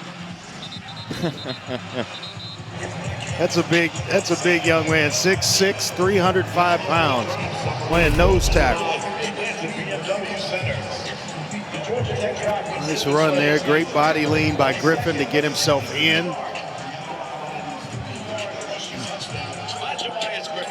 You'll see Goldwire come right over the middle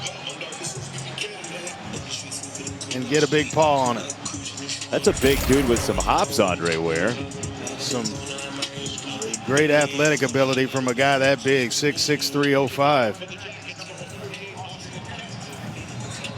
Georgia Tech has had a major problem with block kicks this year, and it continues. So Louisville by a point, 7:52 in the third.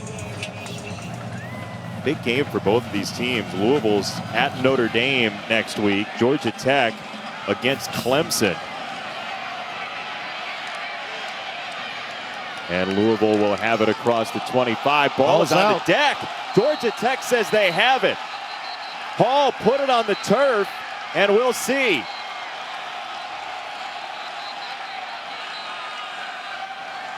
Georgia Tech waiting to point. It is Yellow Jacket football.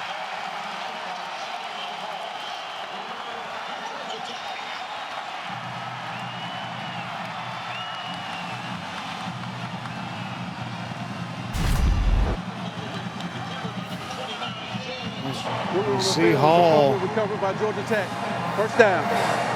He is on top of a Yellow Jacket, and when the ball is stripped, and so it's definitely going to be Georgia Tech's football. He is laying on a player. The arm doesn't touch down. Neither nor does a knee. Recovered by Georgia Tech. The previous play is under further review.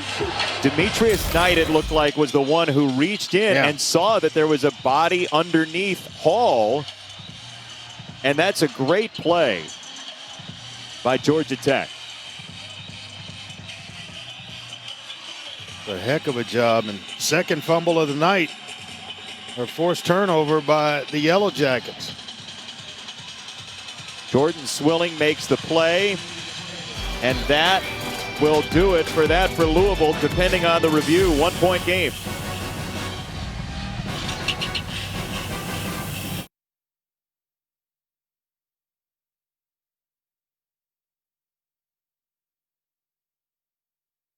Keeps making plays for Georgia Tech. This is Bruce Jordan Swilling making the fumble happen from down underneath Hassan Hall. And clearly, as you said, it was the body that Hall was laying on, so that clearly is a fumble, Andre.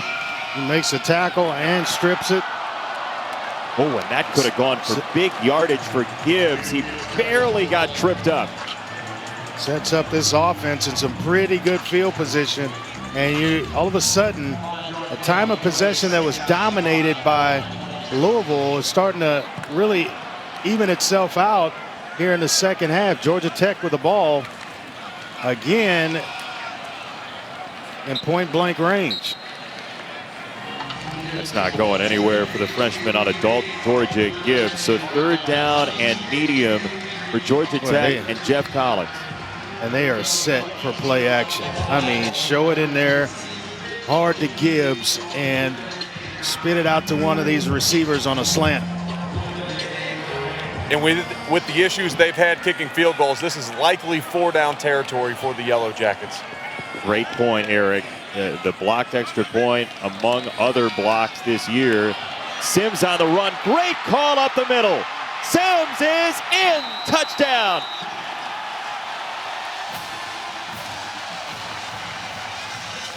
What a play call. You knew they were going to be aggressive, and all he's looking for on a quarterback draw is just a crease. And once he hits the crease, there's so many bodies in pass rush with their ears pinned back that there's nobody behind the initial line of scrimmage. And I tell you what, he's going to be some player. True freshman at 6'3", 215 pounds. This is not your typical chase of points early in a game. Georgia Tech has really scuffled in the kicking game, so they might be safer and better off going for 2 here.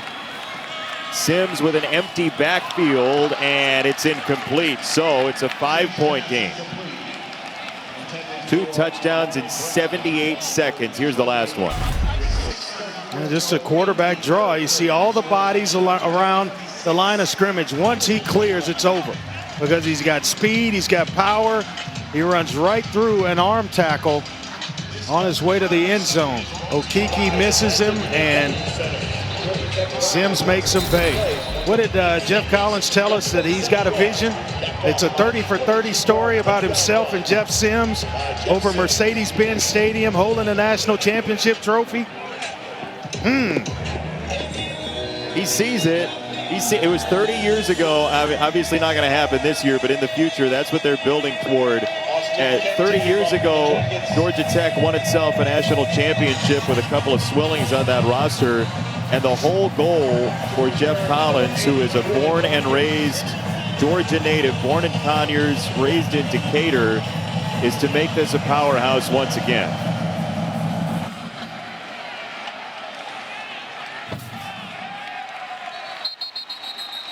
Louisville will have it at the 25-yard line. We told you off the top of the show about the quarterbacks having uneven seasons. It's sort of been here and there for both of them tonight as well. Taking care of the football. That's been the problem with these 2 young men. Tonight, they've been able to do that, and you're starting to see exactly why their head coaches think so highly of them. It's 1st and 10, Louisville, ball on the 25. Now Malik Cunningham's turn with the football. He turns to give it to Javian Hawkins, who held on to the ball and slithers to the 30 on a 1st down run. Ryans again on the stop. This is kind of how they started the game, Jason, with that 10-play script. Maybe they need to go back and revisit the script and pick it up from there, because that's when they were having success, and then they put the ball on the turf. You're right. They just have not seen the ball very much in this half. I mean, 32 runs in the game, but only a handful this half. 2-2 Atwell on the jet sweep to the outside, and he's yanked out of bounds by Zamari Walton. Nicely done by the redshirt sophomore corner. And an excellent job of keeping leverage, not allowing Tutu Atwell to turn the corner. They've done that on a couple of occasions tonight, where they're trying to get him the ball on the jet sweep, get outside the leverage or outside of the end man on the line of scrimmage so he can turn up, and they're just not allowing it. Walton there, got away with a little face mask at the end of that one.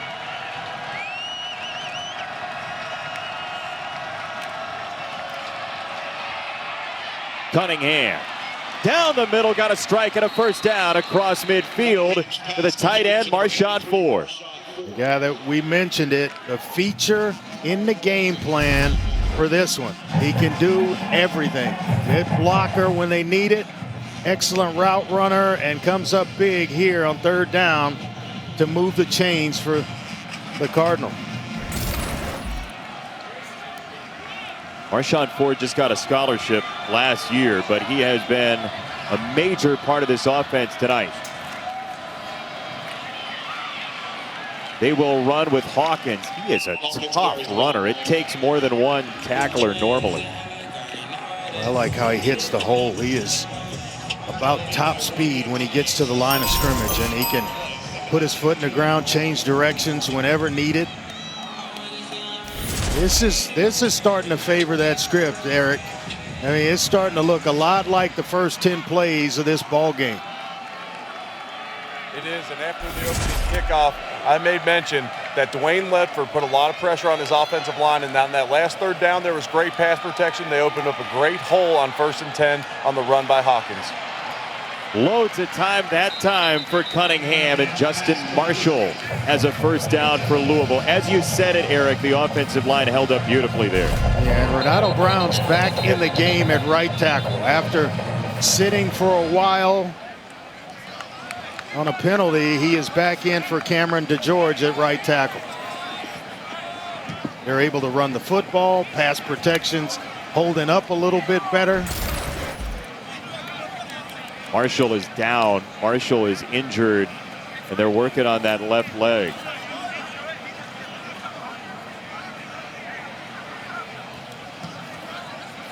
So Justin Marshall, the redshirt junior out of Conyers in the state of Georgia, who grew up a big Devontae Parker fan and then follows at Louisville, is down and hurt.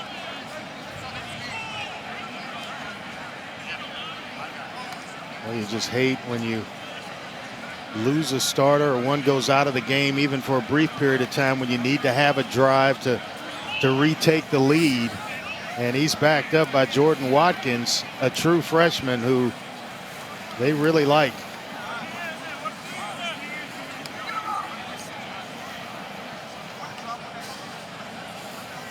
Not sure if it looks as though they're trying to work out a cramp.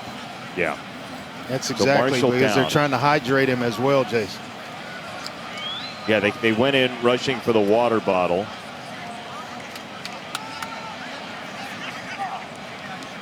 And he's going to get up and find his way to the sideline. Not a super hot night here in Atlanta. We were catching remnants of the hurricane earlier. It was windy, it was rainy. Now the weather is clear. But you mentioned earlier how much time of possession Louisville's had on offense, especially in the first half. Guys can wear down, and that's possibly why you see the cramp issue for Marshall there.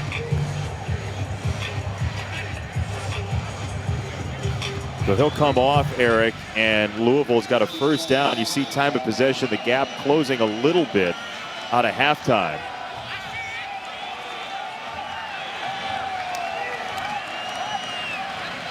Javian Hawkins one more time. Boy, he hits the hole like a freight train and a first down. Yes, sir, he does. A great vision while he's hitting it to go along with the speed and the change of direction. I mean, the head is up where he can see. Nice block by Ford, and he's able to cut inside, then get right back outside. The block by Marshawn Ford. He's doing a little bit of everything tonight for this Louisville offense. Hawkins tried to rummage for a couple yards. How about Caleb Chandler on that play too, creating that hole along with Ford? Has tons of experience. He started every game a year ago at left guard, and back in there getting nice push tonight. Redshirt junior, another Georgia kid for Louisville. They have 30 players from the state of Georgia. The big recruiting situation for Louisville is Dwayne Ledford, who bounced around in the NFL for quite a while, played with some great quarterbacks in his time in the NFL. That's why a game like this is so important. You go into a house trying to recruit a kid, and it comes down to another fumble. Hawkins put it on the deck again, and let's see, what do the officials say? Was his progress stopped? They're talking it over. The officials are going to discuss this. If it is a fumble recovery, it's by Chico Bennett. Let's see. Was forward progress stopped and blown dead? The runner was down. First down.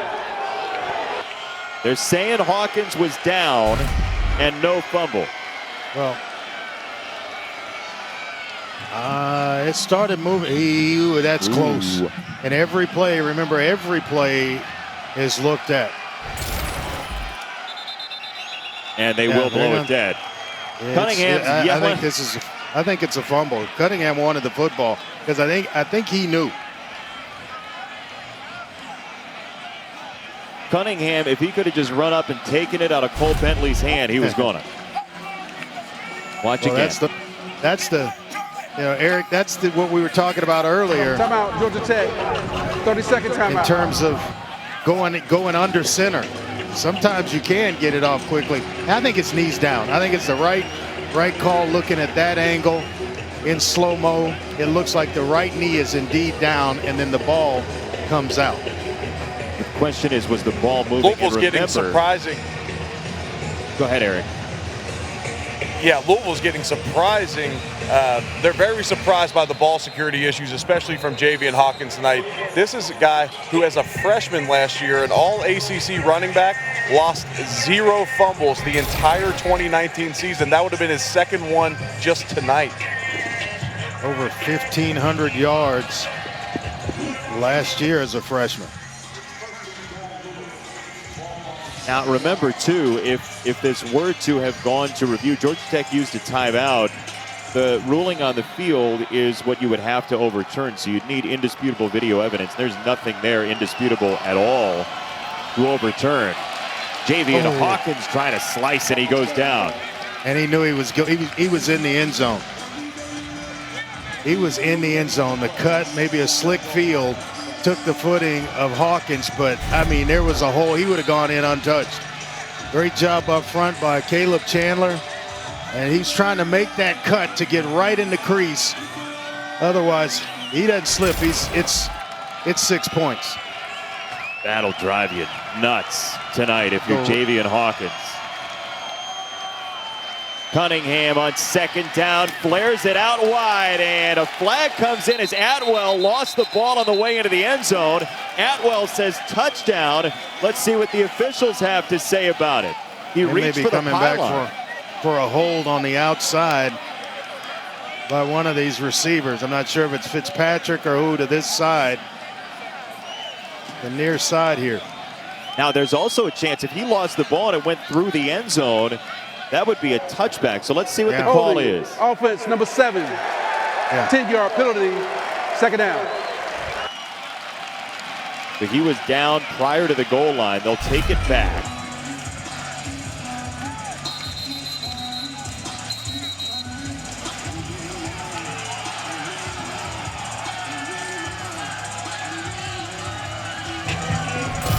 Atwell might have been right. If it stood, it might have been a touchdown. Instead, it'll be second and goal from a long way away. And again, Louisville went back to one of those play action passes with someone coming across the formation in the tight red zone. They tried it again there. Unfortunately, got a holding call for them. This is a great opportunity for Georgia Tech's defense with a Louisville touchdown. Because of the kicking issues, they'd be taking the lead. But this would be a great hold for Georgia Tech's defense if they can hold them to 3 points here. They're going to review this, Eric. Let's see. Georgia Tech might think that there was a fumble on the play, as we talked about initially. It looked like Atwell had the ball as he crossed the pylon, as the penalty goes against Fitzpatrick. Watch again.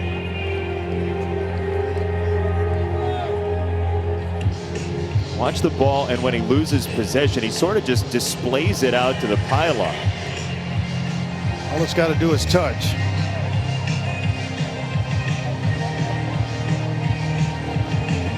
It hits the line and then comes out. So I think the ruling they made is definitely going to stand. Ooh, I don't know about that now. Yeah, the other one looked like it touched. And that's why, unless it's a third. And that's why, unless it's a third down and must situation, you never reach the ball out like that, especially one-handed, because the penalty for it is just too detriment. This is going to be potentially Georgia Tech ball at their own 20-yard line. I just think it's too close to overturn it. Andre, I thought that until the shot we had 2 looks ago from the back of the end zone forward. And it looked to me like you could make that argument that that was definitive proof. As we zoom it in off this look and see exactly where he is, it's tough to tell. And you're right, it may not be indisputable video evidence, but it is really close. Yeah, and close, but no cigar. This is the right here. I thought for sure that he'd stretched it because you could see the laces touching the white portion of the goal line. Also, was he out of bounds on that last step? That would save the day for Louisville as well. I didn't think he was out of bounds initially looking. This is a better view to give you the out of bounds portion. So then it's how far is the ball over when it comes free, or is it touching when it comes free? Oh, there's that's a lot really of speculation there.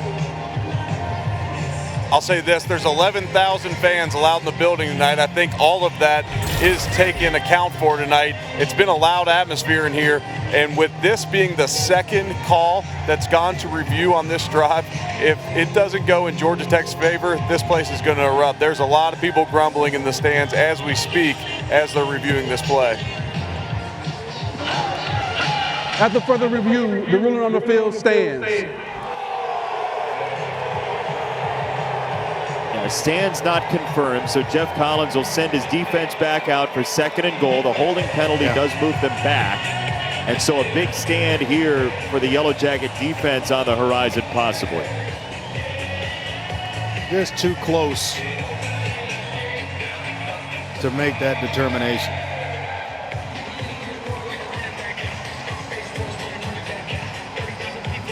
Tutu Atwell knew it all the way. Tutu Atwell, his face told a different story. He was concerned. I think he was concerned the minute it came out of his hand.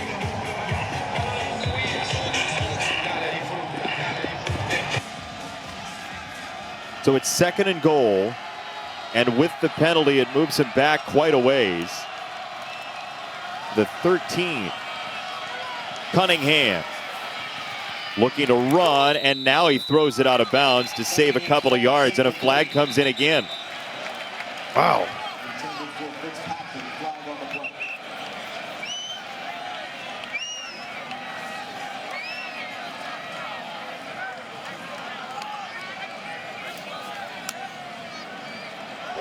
Holding, offense, number 66. 10-yard penalty, 2nd down. The center, Bentley and Andre, suddenly this drive is going the very wrong direction. Yeah, you wouldn't expect that from Bentley, who's the leader of the offensive line. Excellent in the running game. Another guy, he started his career as a tight end and just kept growing, grew all the way to center.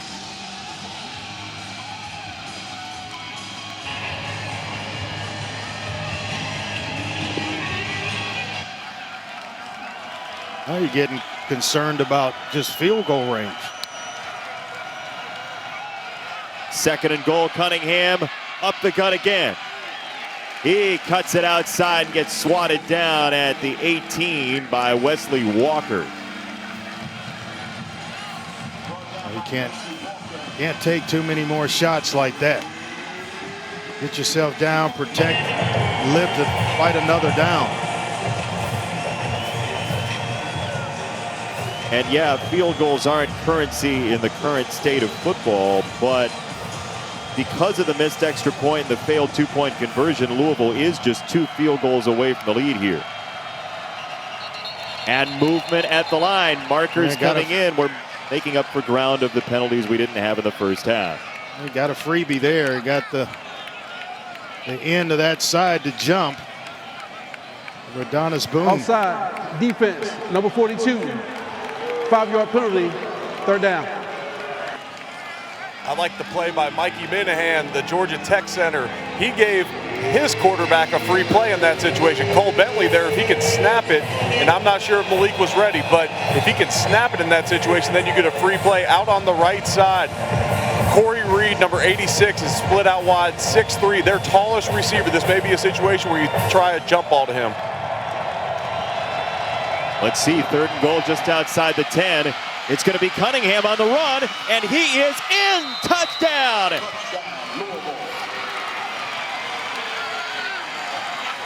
How about the blocks by the edge receivers? It's quarterback draw all the way, and you got to have some players on the outside that are not selfish. They're going to hold up, blocking from the word go and helping to escort their quarterback into the end zone.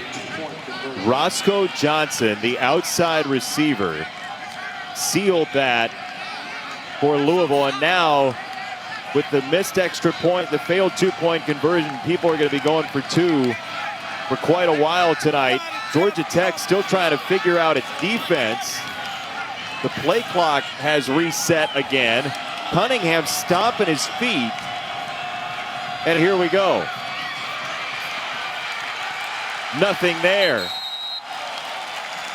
Jalen King, the pressure, but Louisville retakes the lead.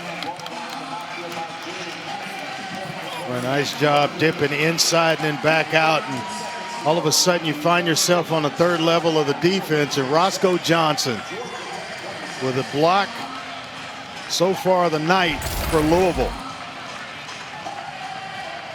And the Cardinals take the lead again. Yeah, 3rd forever. They end up punching it in. And maybe, just maybe, coming up this week on Sunday NFL Countdown, we will see one of the catches from tonight's game as Randy Moss ranks the best from college football. It's 10 a.m. Eastern, plus an inside look at the post-game jersey exchange and how it's evolving this year. Sunday NFL Countdown, 10 a.m. Eastern on ESPN. And then a doubleheader of Monday Night Football. The Broncos, the Patriots at 5 Eastern Time. Chargers and Saints, 8 Eastern Time, Monday on ESPN. We were talking to Dwayne Ledford, the offensive coordinator for Louisville, during the week, and we mentioned that he's played with a lot of very good quarterbacks. He started his NFL career with Steve Young and Jerry Rice, and one of the things that he said about one of the quarterbacks that he played with, Drew Brees, who you'll see on Monday Night Football, is that Drew Brees never treated anything outside the intensity of a game. He walked on the practice field and he treated it very much like a game.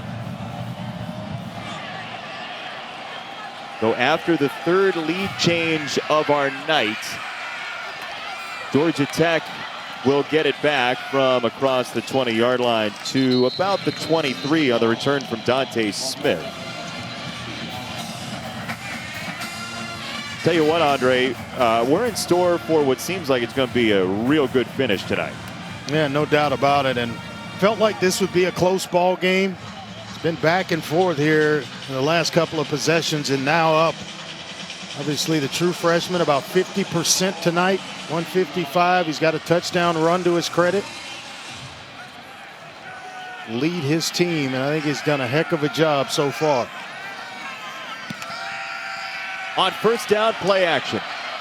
Sims will run, and he saw the defender coming up, Isaiah Hayes. He sort of lurched to a stop. Well, he's just so athletic and so smooth, and the good ones, you can always tell when they look like they're barely moving, barely running with little effort. Makes it look so easy, and yet he's just grinding out chunks of yards. 1-point game, Louisville, Georgia Tech, Friday night in the ACC has been a dandy.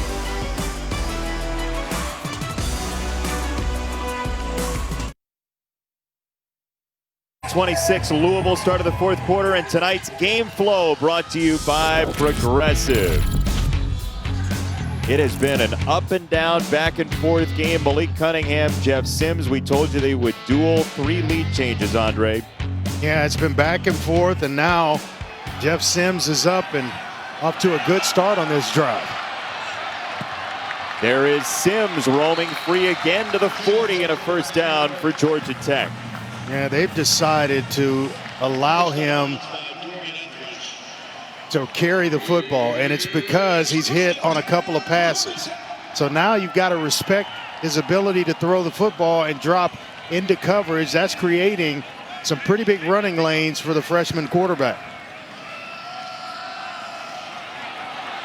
Late mesh again. This is Nice. Gibbs around the edge, and the freshman's got a first down inside Louisville territory. C.J. Avery, one of the captains of this team's able to finally rally over to get to Jahmyr Gibbs, but now the freshmen, both Sims and Gibbs, taking over here in the fourth quarter. Jahmyr Gibbs at Dalton High School in Georgia once had 8 touchdowns in 3 quarters of a high school football game. He's had a big night tonight. Over 2,500 yards rushing and 40 touchdowns as a senior. How about that for production? Yeah, those will draw your eyes if you're scouting, that's for sure. Sims waited a while for the screen, and then it evaporated, incomplete. They're trying to get Gibbs the football on that screen play as you described. It was so big right before halftime when they connected.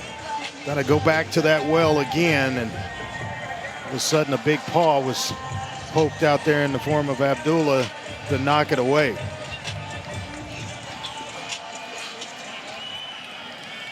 So Sims, who actually ran the single wing in Pop Warner, harkening back to the old Georgia Tech days of Paul Johnson.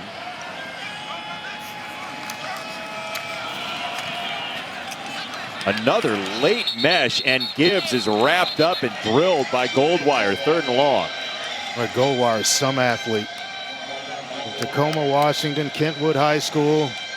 The big fella in the middle of that defense. And we called his name earlier when he blocked the extra point. All 6'6", 305 pounds of him. And now starting to really cut loose in the middle of this Louisville defense. All you got to do is look at the scoreboard and see how big that blocked extra point was.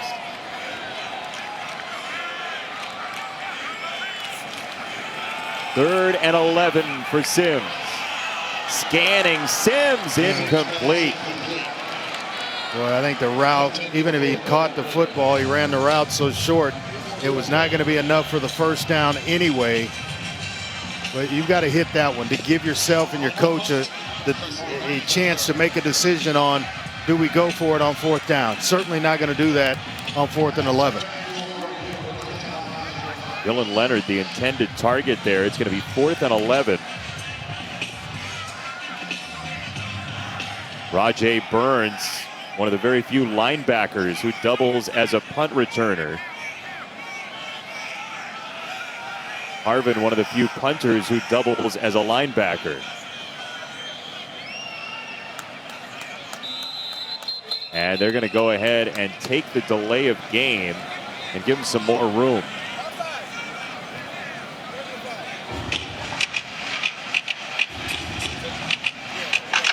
Delay of game, offense, 5-yard penalty, 4th down. If I'm ever coaching, you'll know that I'll always decline those. You will. Because you're just looking for extra room. And so I'm not going to give it to you. I'm going to make you uncomfortable while it's in your head.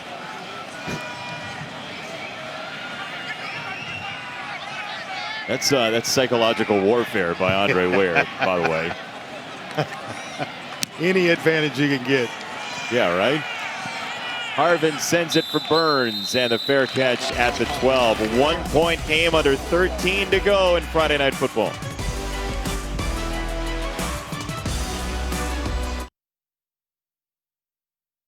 Nothing win over Cumberland with John Heisman at the helm. This will not be the same type of blowout. We can guarantee you that with 12 minutes and change to go in Atlanta. It's been a great game tonight, Andre. Yeah, buckle up because we got a lot of great football left to be played. So it starts right here from Malik Cunningham. If I'm on the sideline as a coaching staff talking among ourselves, hey, we need to go down, put some points on the board, and force Sims to basically make a mistake trying to get his team back in it. Look at the patience from Javian Hawkins. And that's what Dwayne Ledford said about him at Satterfield as well. The patience is absolutely one of his top qualities. Yeah, he's good in pass protection as well, and does just about everything, you know, that's asked of a running back. Pretty good. Look at that stat line for tonight. 21 rushes, 121, and averaging just under 6 yards a carry. Rain coming down harder in Atlanta. And a 1-point lead for Louisville. Nice One play. more time, this one swarmed under. Caleb Oliver took him down. Boy, the safeties filling the alleys so quick that they are not allowing Louisville to stretch. They want to run the stretch, but they're not allowing them outside the tackles and just basically leveraging everything towards the sideline. They played the outside run beautifully tonight. Atwell in motion with the snap. Cunningham to the sideline, got a first down, and then some. Marshawn Ford has been awesome, Andre. They told us he's versatile.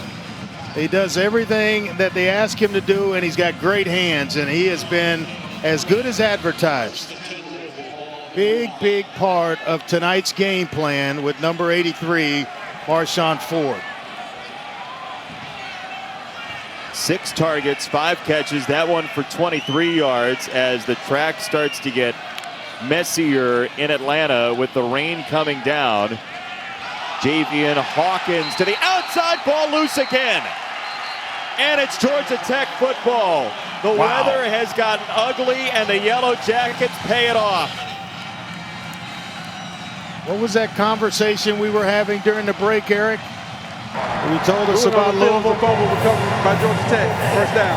Yeah, Louisville has lost the turnover battle in every game this season. They were able to beat Western Kentucky, but the turnover margin was a big reason why they lose to Miami and to Pittsburgh as well. Right now in this game, they are losing the turnover margin 0-3. Teams that are -3 in turnover margins do not win major college football games like this. And that's 3 fumbles. Cunningham came in. He tossed 3 picks in their last game against Pittsburgh. Tonight, it's been the opposite way of turning the ball over. It's been on the ground. That was Jordan Dominic making the whole play happen. A young man who wanted so badly to be an outside linebacker, became a defensive end, and attacked the football that time.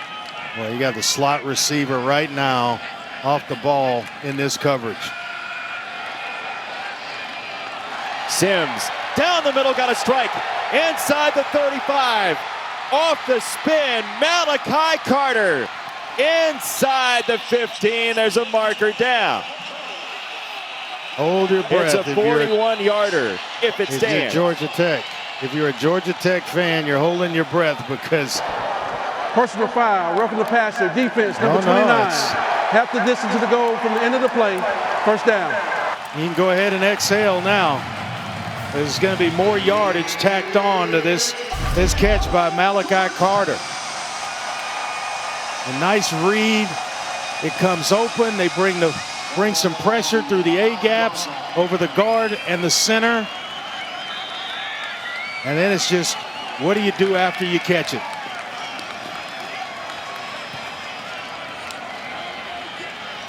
Oh, definitely a late hit. Debarius Peterson with the flag, 1st and goal for Georgia Tech. Got down here earlier, they spread them out and ran quarterback draw.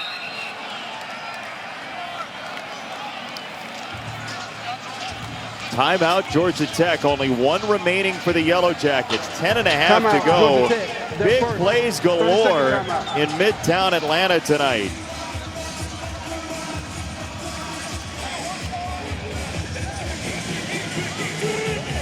So 10.5, 1st and goal for Georgia Tech. And for Jeff Collins, after something of a listless performance last time out at Syracuse, they ran into a buzzsaw in UCF the week before. Andre, it looks like the spirit is there for sure from his offense. He talks about the pillars of his program being energy, effort, and competition, and we've seen all of it tonight. There's been great energy. You've seen the sideline. They've been involved when Georgia Tech got back in it. The effort, causing fumbles, and then recovering them. Not just getting the ball out, but getting on them. And then they are competing their tails off tonight. And this should set up for a fantastic finish. Second timeout.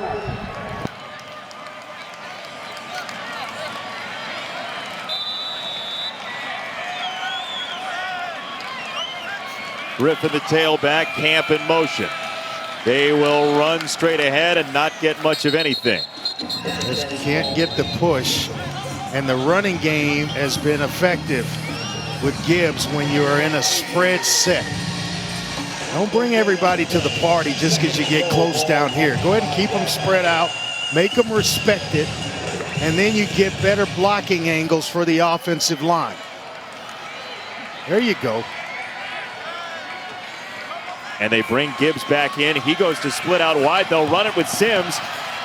To the outside, Sims is dragged back. Goldwire got involved again, and it's 3rd down and goal. Boy, he is having problems all night with low snaps. They have been low and throws a timing off of play. Just that split second where he could have been up the field, around the corner and up the field. You're waiting on a snap that is holding you in a little bit longer than you want to. And this is a center, Mikey Minahan. He was at a triple option 2 years ago, had to learn how to do these shotgun snaps, and he struggled with them tonight. I think part of it is because of this rain. You don't want to leave it up to the kicker, for sure. They've had problems. Quick throw by Sims, and everybody crashes down on that with a flag coming in the secondary. Malachi Carter had the catch in the gridlock, and will check the flag. Will it be 4th down or will it not? And do you go for it if you're Jeff Collins? It's like maybe a block below the waist. You do here if you're Scott Satterfield. Bringing up 4th down, and they didn't move. I think you got to take it, Andre. Yeah, it's for discussion with the staff because, you know, all of a sudden you're giving them another down. Illegal block below the waist. Offense number 70. 15-yard penalty. 3rd down. The big one called. It's on the Tennessee transfer, Ryan Johnson. Yeah, he helps out Jordan Williams, a youngster, on right next to him at right tackle. He throws, and they're able to see it. So Satterfield does take the penalty and move him back. 9 flat to go, and again, Georgia Tech's kicking game has been a disaster.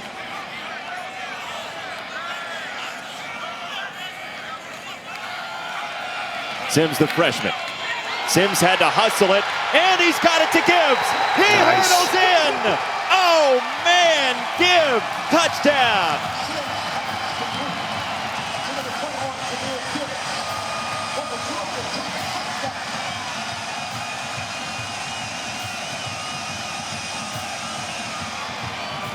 I mean, you talk about a true freshman staring down the barrel of a blitz and standing in till the last second to fire this ball to Gibbs, a playmaker.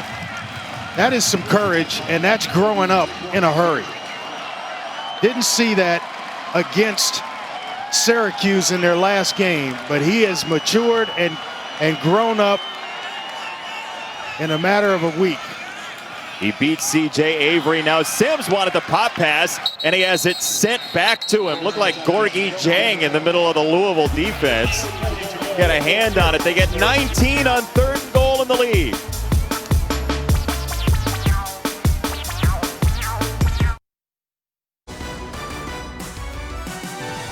ESPN College Football is presented by Ram, built to serve.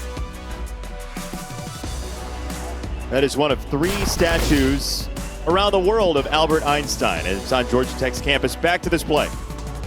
Boy, nice job of staring the blitz right in the face. And it's coming from Okeke, and he knows he's going to take a shot, holding it that long, but it's accurately thrown, giving Gibbs a chance to get in the end zone. And what's he do? Goes right over the top into the end zone. That is just a well-executed play. As a quarterback, you see that coming, right? It's in your field of vision. You know you're going to take a shot. You know you're going to take it. So you stand in there, firm, and deliver, and brace yourself. Watkins on the return. Bad decision. At the 15-yard line, that's all for Louisville. Well, Jerry Howard who had the fake punt run earlier, gets the tackle there, Andre. Yeah, Coach Collins talks about playing with juice, playing with energy. Well, right now, you feel the energy on the Georgia Tech sideline. There's almost some concern right now if you're Louisville. Plenty of time left.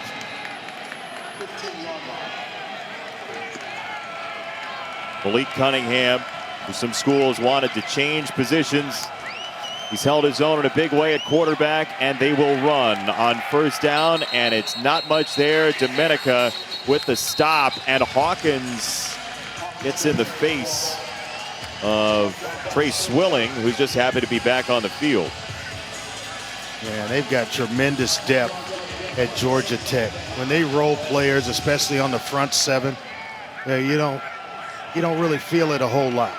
There's no drop because they prepare them, the backups, as if they're starters. They get starters minutes if they know if they work hard, they know they're gonna be rewarded.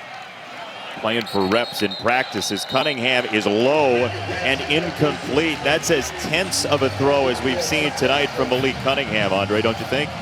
Yeah, it is. I mean, now all of a sudden you're starting to get extra bodies around the line of scrimmage, and with 3rd and 9, this is a situation where I would always tell myself in the huddle, 3rd down and 9, knowing the situation, you're going to get some pressure and be ready for it. So the ball, you got to get back, get set, find the matchup. Incomplete pass is under further review. Find the matchup, pre-snap read, and then deliver the football on time. We'll see if it's 3rd and 9 or if it's 3rd and short when we come back on the review.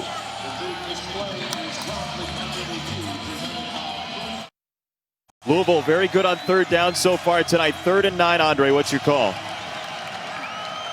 May go quarterback draw here based on the front. He's been able to kind of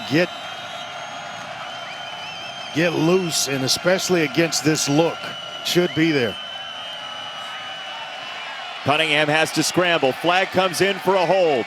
Cunningham turns it upfield, and he spins toward the marker, and he's out of bounds just short, but this one's coming back anyway. If you're Georgia Tech, Andre.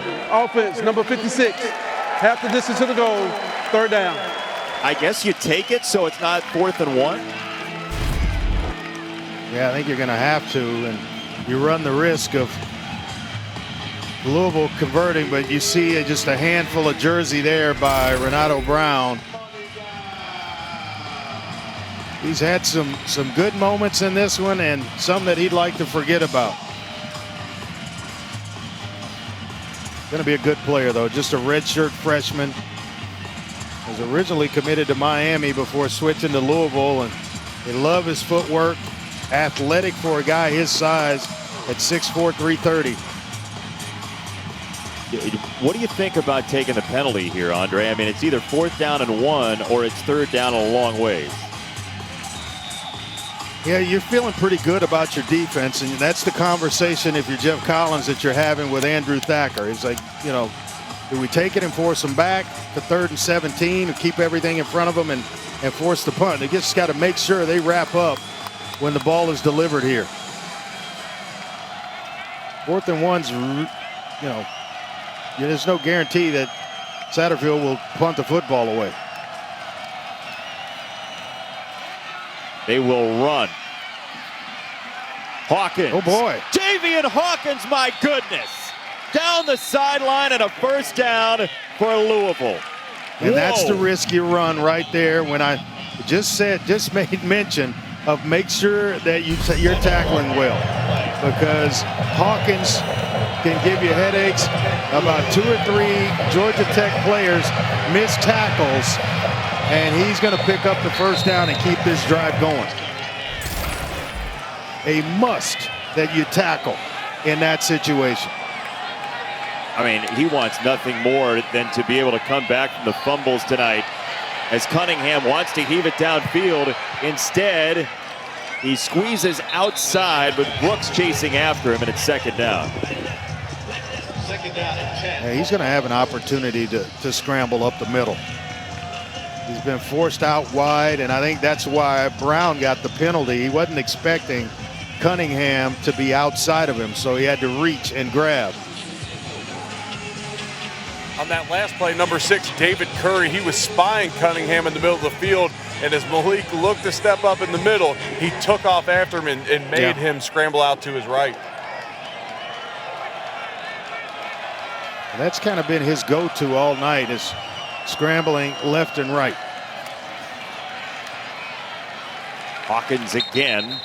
He's got a couple of yards. 3rd down and 6 coming up for Louisville. 6 and change to go. Kind of where you want to be with a junior quarterback in these types of situations where it's 3rd and medium, move the chains, and an opportunity to score and go ahead and not leave very much time on the clock for Jeff Sims. But first things first, right here. Wild game. Both teams have lost out on accepting 3rd down penalties. Georgia Tech drove after one of those. Louisville trying to do the same. 3rd down for Cunningham. Off the pump fake, down the edge, incomplete for Fitzpatrick. And it's 4th down coming up. Derek Allen on the coverage. I got to believe that they thought they were going to get the underneath route. And that smash concept, it's basically a corner route with a 6-yard sit down. If it's man-to-man, both guys keep moving. And they didn't get the coverage that they thought. 2 coaches on the sideline, friends, former co-workers, former co-coordinators, one on offense, one on defense. 5:49 to go as Harwell will punt it. Ezzard back to receive, and a flag comes down on the snap. And this is touchdown at the 27-yard line. We'll check the marker before we say farewell.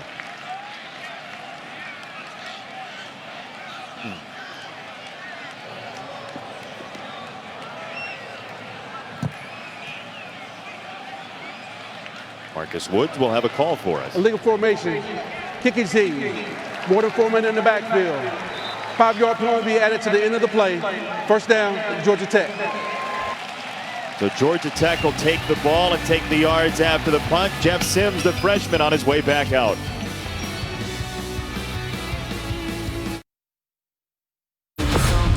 Something to believe. ESPN, home of the college football playoff.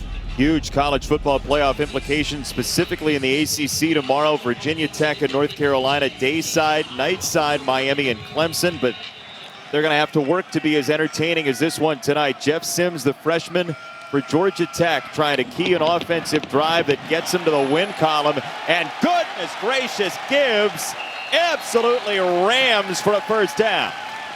We talked to Andrew Thacker, and he kept talking about or using the phrase winning football. Gibbs on that carry was playing some winning football. He was not going to be denied, and this is where you run your 4-minute offense. And what's that entail? Well, it's moving the football, converting first downs and picking up first downs, and then chewing on the clock.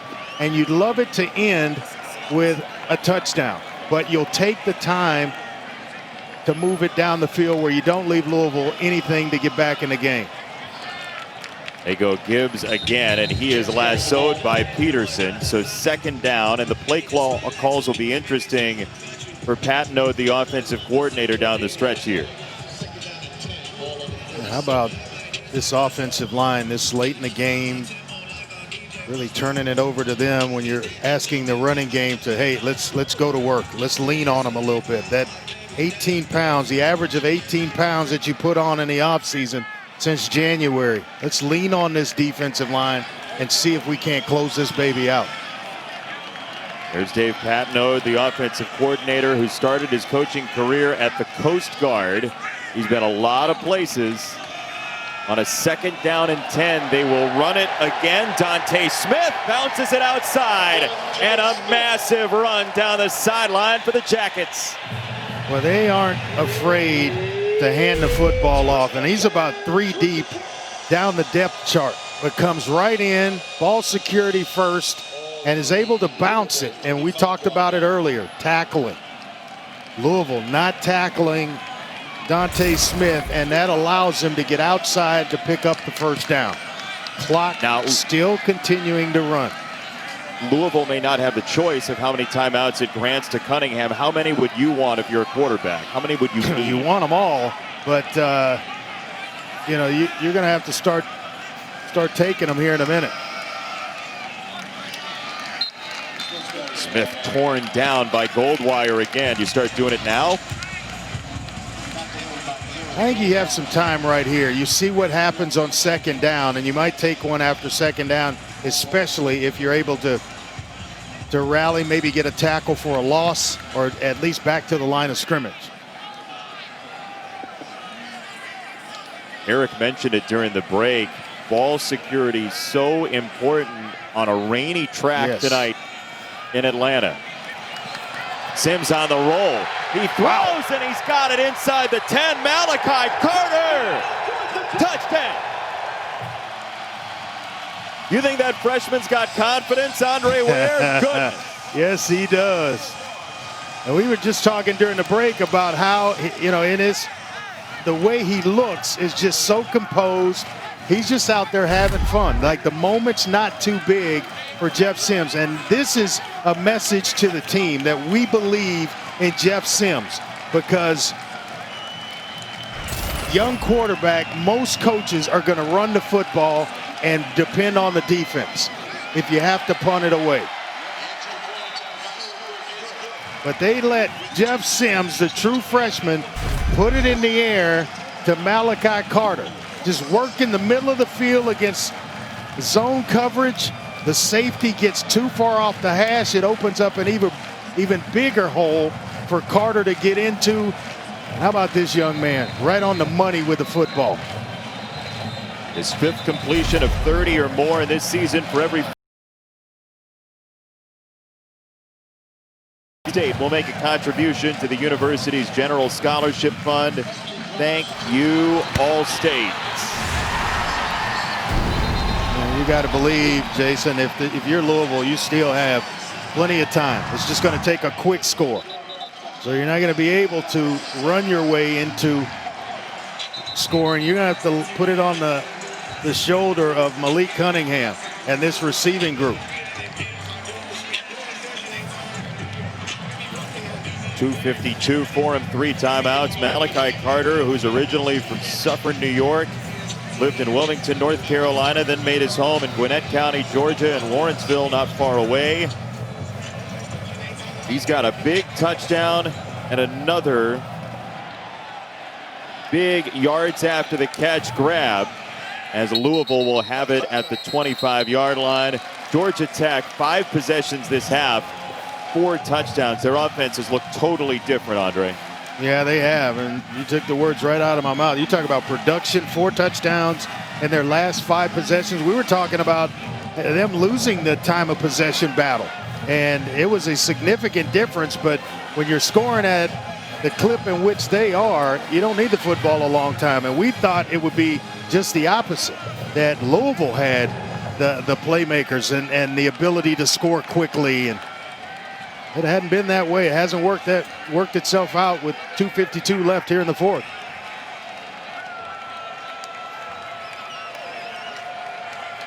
Cunningham on first down has a face full of pressure, and down he goes. First one in was Antonius Clayton, and he was finished off by Dominic.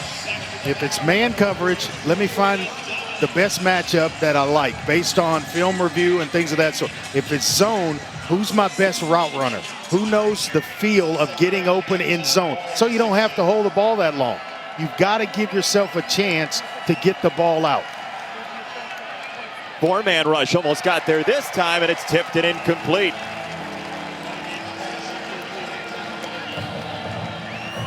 More pressure from Jordan Dominic, who's full of effort and disruption, they say, and Cunningham down to a 3rd and 19. Yeah, and in normal circumstances, I'd say, hey, you're going to get blitzed here, but 3rd and 19, Georgia Tech will play zone and keep the ball in front of them.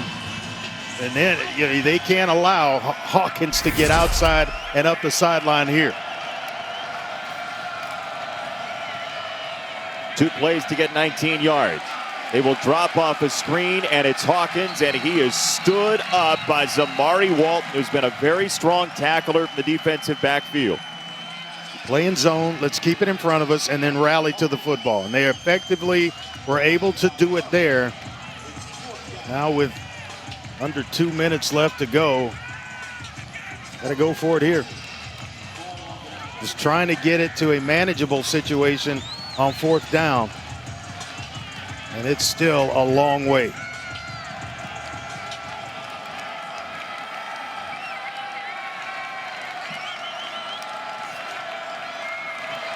Fourth down and 15 for Cunningham. Clayton, the Florida transfer, may have just ended the ball game. Well, he has played some game, hasn't he? Oh, he has played some ball game. Andrew Thacker, Jason, told us that he was expected when he came in to give him about 15 plays or so a game, and he is up somewhere around 45 in their last game against Syracuse. Not sure of that number tonight, but I'll bet you it's hunting in that neighborhood of 45.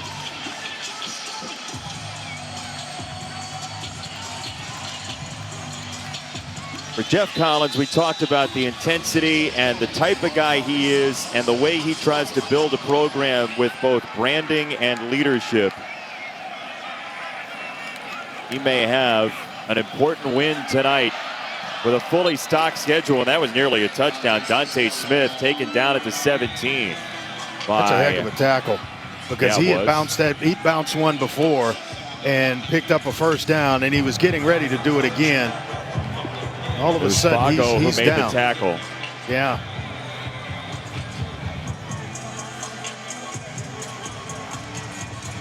Even down 2 scores on the road with 3 timeouts left, I expected Scott Satterfield to try and use those timeouts there, make them try and kick a field goal. You know the issues they have. Maybe you get a block. You never know what happens there. Yeah, I'm with you, Eric. This is a little bit strange, but the offense is bogged down. Scott Satterfield built a dynamic program at Appalachian State, had a great year last year. Louisville is by no means done for the season, dropping to 1-3. But this Georgia Tech run game, Andre, has been massive. And now looks like they are going to use a timeout with 28 seconds to go. Timeout. Well, you know, you're talking about 30-second timeout. Please set the game clock to 33 seconds, please. 33 seconds. Getting push. And all the work that they did this offseason, guys like Zach Quinney, who, you know, was light in the pants. He's eating egg white omelets at the Waffle House when he first met. 33 seconds. With Coach Collins. And he said his girlfriend was sitting there eating the All-Star Special. He says this is backwards. So in their manual, they've eliminated egg white omelets. No offensive or defensive linemen allowed to eat egg white omelets. Yeah, they have a whole policy manual for their program, and one of the lines in there, you got to have a good attorney, by the way, you go line by line. No egg white omelets for any lineman. But that 18 pounds on the average across the line of scrimmage up front, or across the offensive line for Georgia Tech, really starting to pay off late in this ball game. Run it one more time, and one more for the road for Dante Smith and Georgia Tech.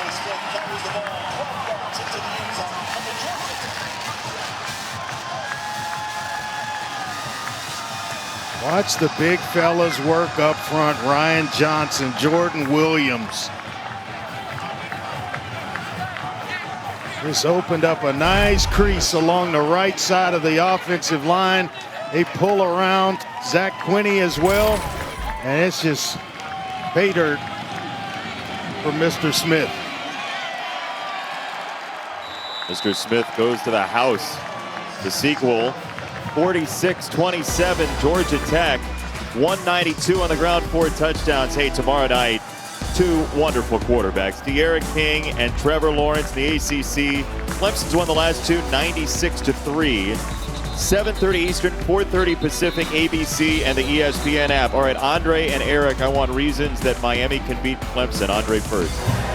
Well, I think it's, the kicker that's been brought in from FIU, as well as De'Aaron King, who is playing some pretty good football right now. And if they can avoid turnovers and move the football with some consistency, they've got a shot. Eric? Yeah, Miami has loads of talent, especially across that defensive line. If they can pressure Trevor Lawrence and stop Etienne, from what we're hearing, could be some weather tomorrow night. Can that defensive line slow down Travis Etienne and then Trevor Lawrence as well with his legs? That's going to be a big question mark. 7:30 Eastern time on ABC. We hope you can join us for that. Alabama, Ole Miss tomorrow night as well. Some great games in the noon Eastern time window, including Virginia Tech and North Carolina, but Georgia Tech is extremely lively still on that sideline, and they are coming after the return. Hey, ESPN News right now, top-ranked boxing in Vegas. Emmanuel Navarrete vacated his junior featherweight title in July to step up in weight and fight for the vacant WBO featherweight belt. He'll take on 18-0 Ruben Villa, who started his national boxing career at age 13. He won a title very early in his career. 12-round main event on ESPN News right now. We got it in, and so Joe Tessitore will not send me an angry text message. 46-27, Georgia Tech over Louisville. And Cunningham will throw it to the outside and get a little bit of space for Maurice Berkeley on his first touch from scrimmage today. And if you're just checking in, this was a close game until about, the 5-6 minute mark. Louisville was very much in this ball game, and then the last couple of possessions, Georgia Tech has really opened up. Two teams that are growing, certainly with talented young quarterbacks, and this will be the final play of Georgia Tech's second win this season. 2-2, the Yellow Jackets on a 46-27 massive comeback tonight. Andre, final thoughts? Well, I thought both guys played well, but you get to crunch time, and Jeff Sims just really showed up. Both he and Jahmyr Gibbs, no doubt about it. 46-27 your final score. For Andre Ware, Eric Wood, Jason Benetti saying farewell for our entire crew. Top Rank Boxing, Navarrete, Villa, now.